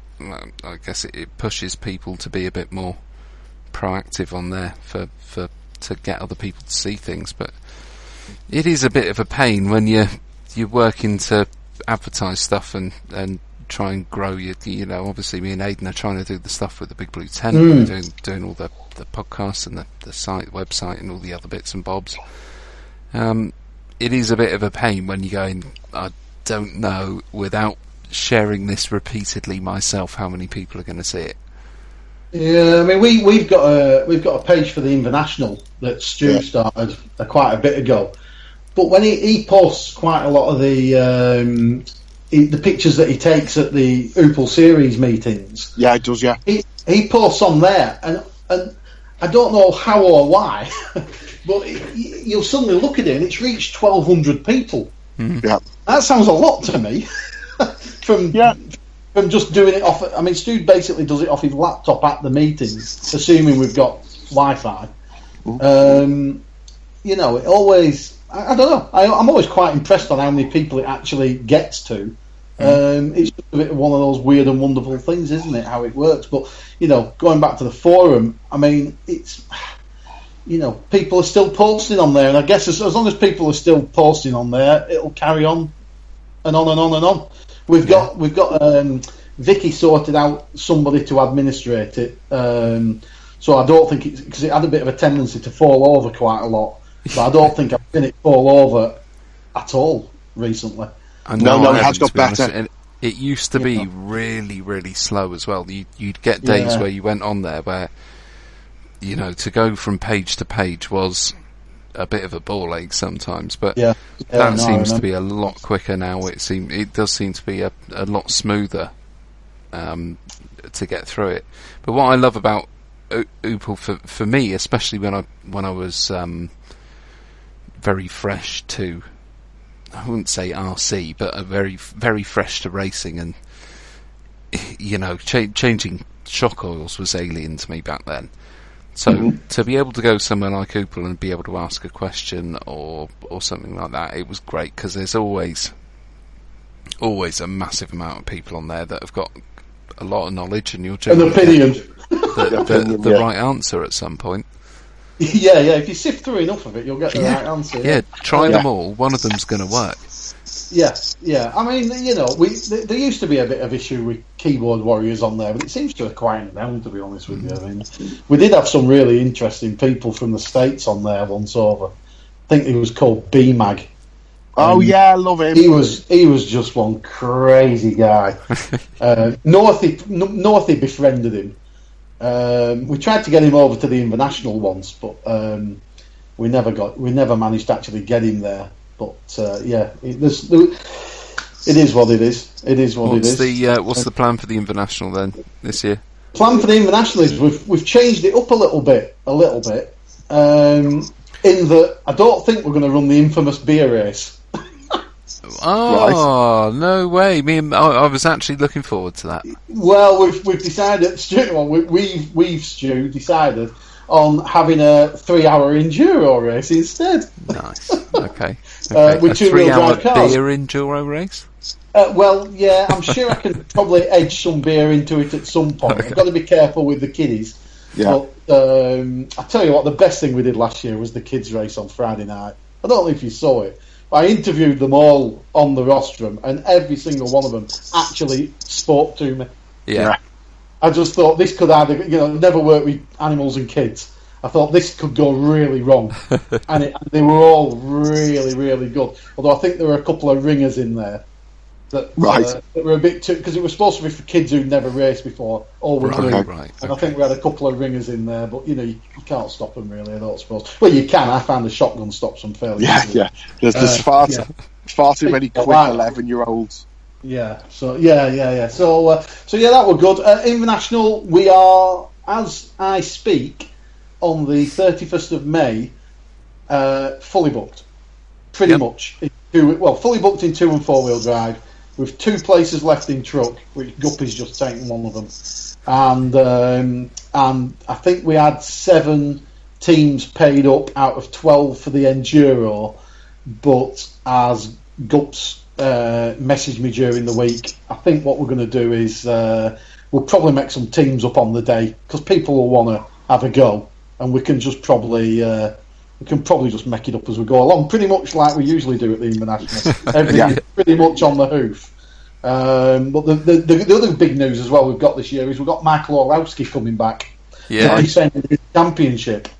So there you go, Guppy. You don't need to worry about me. You've got to take on Michael Orlowski. Damo, hang on. Right, you drive a Lozzie. Orlowski's not going to be a problem. He drives a Schumacher. Come on. Well, yeah. I couldn't possibly say anything against our main sponsor, Mr. Schumacher. No. They haven't Hi, Robin. done How are a you doing? thing for me.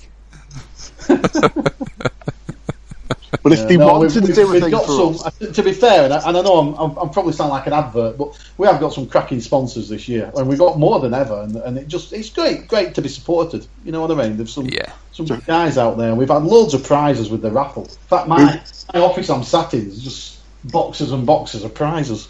So if you want to mention who gives you prizes, please feel free. I need to actually have a look at who we actually have. So we have Mike Parker at number 5. I'm bound to forget somebody now. Okay. We've got Schumacher. Hang on, I can do it off a trophy.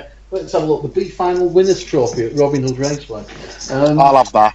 Yeah, no, that's mine. So we've got 13R Racer, which is a guy called I think it's Mark Stanton. He does a lot of retro, vintage model car spares. Right, so I don't know if you've ever looked at his website, but he's got some really smart stuff. 13R. We've got Absema, thanks to Mr. Craig Collington. We've got Ballistic Buggy. Thank you to Chris and his mum Jackie down in Tiverton. We've got CML. We've got the boys from Dremel. Has anyone worked out what connection they've got to Dremel? Because I still haven't. Yeah. They explained that to us. Oh, did they? Right. Well, keep it a secret then, because I don't know what it is. But they keep coming up with a brand new Dremel at every meeting we do, which is fantastic. We've got Kevley Inside Line Racing. Kev's been a supporter for a couple of years. Schumacher, obviously we've mentioned them. We've got Next Level RC, which is Ben Jemison's rewiring sessions. Yeah. Right. We love Ben. Mike Parker at number 5, and we've got RC Disco. Greg. X-Ray, Greg Hill. And we've got some firm called Mad Models, but I don't know who they are. So. So we'll skate around that one. Good sponsors. International, it's looking good. James, and what's has put his new building up. What's the sort? Are you doing? Because this will be my first year at the Invitational. No way. Yeah, first one I have ever done. I do the Ovals religiously. The beer race just for you then. It's what say it again. I might reinstate the beer race just to get you drunk. Okay. Maybe we'll have a beer race with KFC. KFC as the penalty. Oh dear. Yeah. But what? I mean, it's from the Saturday to the Monday. No, it's the Friday to the Sunday. Right, it's the Friday. You turn up on Saturday and you're still there Monday. You're going to be missing some. Well, it's just I'm sure the date says it starts on the 5th and ends on the 7th. We put the wrong date. We've probably put the wrong dates out. It's something Stuart's done. Yeah, probably. No, it's the 5th. Don't be panicking now. I have to get a calendar and everything. It's not October, is it? It's always. No. Let's have a look. 4th, 5th, and 6th. 4th, 5th, and 6th. It's supposed to be. That's when I'll be there. Okay, I will be there on the 4th, 5th, and 6th. I'm sure it says somewhere it's the 5th, 6th, and 7th. Though. So is it practice on the Friday? Yeah, practice on the Friday from lunchtime. Yeah. Might start a bit earlier. It's on the Astro track, not the dirt track. We'd love to run it on the dirt track, but we used all our good luck up at the Euros a couple of years ago. Yeah. And we're just mindful that we take quite a bit of money off people, and if we can't give them some racing, it feels bad because we've got all the costs anyway. Yeah. So I'd rather people race in the rain on the Astro than lose a meeting like we nearly did a couple of years ago. It wasn't a good feeling. We got away with it, but it wasn't great. So practice on Friday, and then we usually have a vintage race and a kids race on the Friday evening before I go to the pub, down to the Angel, see my man down there. Angel Pub, and then on the Saturday we'll kick off qualifying. I think with 16 heats, so that'll be interesting. Nice. So plenty of time for going on the bouncy castles, plural. Apparently we're having this year. Perfect. Kids all love that. And have you got bands and music and stuff for the Friday, Saturday night? Well, Friday night will probably maybe consist of just putting my iPad on random, so you could end up with anything. Okay. We did a proper questionnaire last year after the event, and we got some great feedback, constructive feedback. And we've changed a few things around a little bit. So this year we're having almost certainly 2 bands. Nice. So we're gonna have a warm up guy who's actually our guy who Northy knows, who does all the lighting and the power for the band, but he's also a singer as well. So cool. Mark Jarvis is called, or Gibber as we call him. He's going to be doing the warm up, and then we've got his band playing the main set. And I think they're probably going to do two sets, and then we'll put a bit of music on till sort of midnight, and then we're going to switch it off because it did go on a bit last year. And at 1:30, even me and my caravan sort of vibrating around the floor of the caravan because I was trying to get some sleep. Wasn't good, and we got the odd complaint about that. Strangely enough, did you? And what's worse is that James got some complaints from the village 4 miles away. No. So we don't want to cock it up for the Hellywells because obviously Mr. and Mrs. Hellywell have recently been to see the Queen, so they're almost royalty. Right, okay. They've been to a garden party or something, so we don't want to cock it up for James. So we're going to shut it all down at 12 midnight, and then people tend to mill about, super gluing the backsides to each other into the night. But if that's what they want to, that's what they want to do. Yeah. That's perfect course at an Opal Invernation, really. Yeah. And why not? Why Try not? not to ask what goes on. Really, I try and move away at midnight and just go and hide in a corner. I'll be the one that's gone back to the hotel and stripped his car down, and we'll be No, you'll be the rebuilding one away that's his probably stiff oil. stripped naked in the middle of the track. I guarantee. After he's completely stripped down his car. Yeah, and then he has to put it back together in the morning. No, put it all back together, and then he'll go and strip naked back in the track. I can't believe you're staying in a hotel, Guppy. That's not the Invernation way. Well, I've done camping before, and yeah, I do posh camping. Can't do tents. I do posh camping in my caravan. Yeah. I had my. Do you remember my little mini caravan from Mendipoople a few years back? I think I do. Yeah. My one-man caravan. You could brilliant. put it under the gazebo. It's a long way to tow as well, isn't it? Yeah, it is. No, I'll be alright in the hotel. They've got 24-hour Costa and Burger King in there, and Krispy Kreme donuts in a machine that you can get in the middle of the night, which me and Aidan found at Robin Hood when we went for Opal. Yeah. Beautiful. And you weren't sick off that either, so that's good. Do you know what? I actually was a bit sick that night. Yeah, it'll do that with Krispy Kreme donuts at 4 o'clock in the morning. Yeah, that was it. Yeah. Probably on the back of about 5 pints of cider. Oh, well, yeah, that was it. I've certainly had a few pints of Guinness. Yeah, no, it's all looking tickety boo. I think for the Invernation, just as ever, the weather makes everything, doesn't it? You just pray that it's sunny. We're pretty lucky. Anything can happen. I think you just got to be prepared, plan for the worst, hope for the best. Yep. Yeah.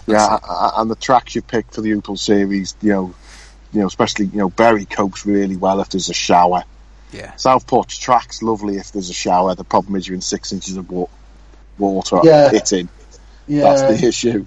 Damn that caravan site. Damn everything. Damn that caravan site of changing the drainage. Yeah, And well, yeah. the, It seems all right at the moment. The tide's out, so we're okay. You got a national this year, though, haven't you? So Worsley's back in love with you. Yeah, he is. Yeah, he is. I don't know how much of that is Worsley and how much is the sort of the South clubbing together, having a bit more communication together with their regional reps. For a long time, we never sent a regional rep. No, well, that won't do you any good when you're voting for a regional, voting for a national in your area. Yeah, and the other one is for some time we didn't even realise there was 2 reps meetings a year. Yeah, did you know who your regional rep used to be? Yeah, Stu Evans. Yeah. Yeah, in fact, remember to be the Northwest Regional Rep, your name must be Stu. Yeah, he used to actively dodge Paul Worsley's phone calls. Right, okay. And Paul is only really contactable by telephone. Paul just wanted him to go to meetings in Solihull or somewhere. Yes, after he did. Work. Yes. You know, and then Stu would be up at 6 a.m. to go back to work, and he'd just be like, "There's not a chance I'm going." No. So yeah, because we had Stu Evans, Stu Ward, and now Stu Jones doing it. So if there's any other Stu, called Stu, obviously. That's it. We've got a badge. We're not paying for a new badge in the Northwest. I do like your bibs that you wear. Yeah. Your blue Northwest bibs. They're nice. Yeah, because at a regional, you do get a few people going, he's such and such, and wearing a bright blue bib, they do sort of gravitate towards me. Right, because you've got your own natural gravity. Yeah, definitely. Depends how fast we spin him. Yeah. Unfortunately, I was going to race at the Southport National. I was going to actually book in for a national, but unfortunately, the iconic revival is on the same weekend. Is it right down at A1 in Grantham, and we had such a good time we only did 4-wheel drive last year. Northie and Jim. We had such a good time. We're going back for the full weekend this time. Running the old vintage cars. So yeah, strangely enough, it's that weekend. So it's just a shame, really, that it clashes, or else I'd have been over. Yeah, well, we hopefully we'll have a good weekend. We actually had a meeting last night, chatting about stuff we might do, make a few changes to the track. Again, for the national. It's always it's pressure. It's a bit of a pressure thing running up to it, and then half of it's just taken out of your hands. Where's all those lot? They just run it, just like clockwork. Yeah, the national series. I mean, you've got to hand it to Paul. The time and effort he's put in. Oh yeah. Yeah, over God knows how many years now. I mean, he was doing it when I started going to the national. Well, me and Stu went. I think we went to our first national in about 2001, and he was doing it then. And Jackie, forgive me, Guppy, I can't remember her last name. Rowcliffe. Jackie Rowcliffe. She was doing the timekeeping, and a guy called Paul Drury was doing the refereeing. Right. And he was great. He was a good laugh. But the effort that Paul Worsley puts in, it's just immense. Yeah. Anyone got nothing better to do. No, and it's not just the national. The Heart Roll section runs like clockwork. Yeah. Do you know? Yeah, it does. Although they've had a few shenanigans going on there, haven't they? But, Well, you need to go to an AGM. Apparently, it all happens at the AGMs. Yeah, no, but they're on a Sunday, so we're It's at a car museum. Yeah, but everyone's racing. Everyone's racing. Everyone's racing. So it's on a Saturday. It's on a Sunday. Yeah, I'm gonna go racing again. Yeah, I'm gonna go racing again. That's what I'm gonna do. It's the winter. We're indoors. I need to put my 10.5 in, put a set of Schumacher blocks, and enjoy the Astro. Yeah. Enjoy the Astro indoors. I must admit, it doesn't. I mean, if they did it on a Saturday, you'd think they'd get a better attendance, wouldn't you? Really? Yeah. Definitely. Well, if you did it on a Saturday, me and Eric would go just to see what it was like. And I'll tell you if what, they did it on a Saturday and Eric and Aidan went, then I'd probably go just to annoy Eric and Aidan. Yeah. Just vote against them. Anything they vote for, you vote against them. I'd bring 2 people so that our votes outweigh No, we don't theirs. want any of that. Yeah, we do. Yeah. That's it. You know. Yeah, we do want two of them. It's ridiculous. Yeah. Okay. Well. What I was going to say was, well, we're going to end this now. There's loads of things we wanted to talk, and mainly because my battery's just about to run out. So, Damo, I've really enjoyed it. It's been great. We'll definitely get you on. We'll need you to come back on after Teesside anyway to tell us what it's we're like. gonna have to get some Opel update things from you, Damo, as we go through the year. Yeah, anytime, guys. Anytime. Thanks for inviting me on. That's not a problem. You can't tell I like to talk. No, you know. It's at least me and Aidan have talked on any of the shows so far. It's great. We need more people that come on and just do the job for us. That's it. Be dead easy. So thanks very much for your time. You know, and all the work that you and Stu and Graham and Lee and Lawson and all those guys do to put those Opels on the Opel series. You know, we always tend. And Danny. Yeah, I haven't even mentioned Danny. He's probably done more work this year than anybody. yeah. We're thinking of trying to. I keep saying to him, we could steal that booking system for the Northwest region. That would work really well. He's open to suggestion on stuff like that. You know, for a small fee. He looks like the sort of guy that is open to suggestion on a lot of things. Yeah. He's got that. He's got a weird look going on, but he knows his IT equipment anyway. You know. Yeah. He probably would have been able to help the three of us morons out earlier on with Skype. I thought it was again. You did. I don't think you got this bit because you weren't connected. And I'm going, but I can't do it. It's Skype. It's really difficult to use. And Cub's like, oh, billions of people use it. It's dead easy. 20 minutes later, can't get it to work. Yeah. You see, the thing is, it doesn't matter how many times you repeat that. I get to do the editing. Oh, okay. Yeah. Sorry. Yeah. So no one will hear that. That cheers, mate. That never happened. Yeah. That never happened. It's like if you want to cut something out, swear profusely for about 10 seconds. Yeah. And then Damo, I feel like we've only been talking to you for 5. Oh, we have only been talking to you for 5 minutes. 5 minutes. Yeah. He's cut all the lossy stuff out. He's got to just cut dumped all it over with Team Associated. I'll make it all the way around at some point. Yeah, and we'll get you back on. Thanks very much for everything you do. No worries. Speak to you soon, mate. Bye now. It's been a pleasure, Damon. See you later, bye. Catch up with you soon. Bye, mate. Bye. Well, I don't know how long that was, but it seemed to fly by.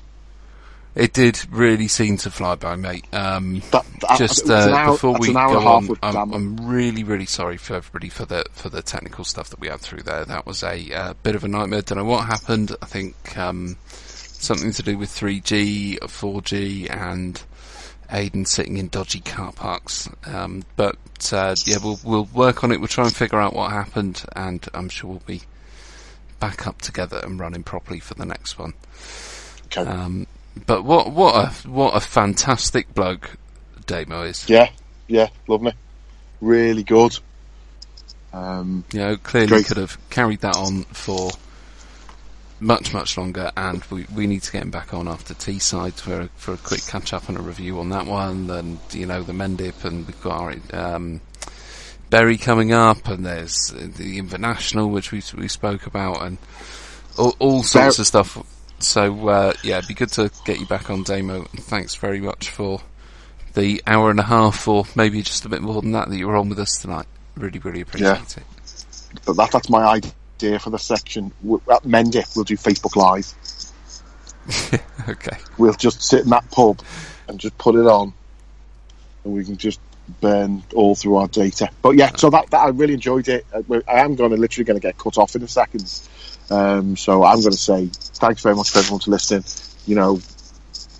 Make sure you do, if you can, like the post. Don't forget the bit we're going to talk about on the website and Facebook page regarding the talent drinks. Make sure we get over there and like theirs, and we'll send a case.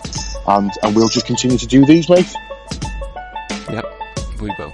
I hope everybody's enjoyed it. I am going to put this one, get this uploaded pretty quickly.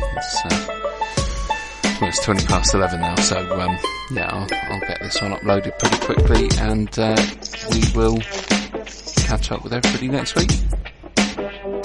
Okay, cheers, mate. Thanks, buddy. Catch up with you soon.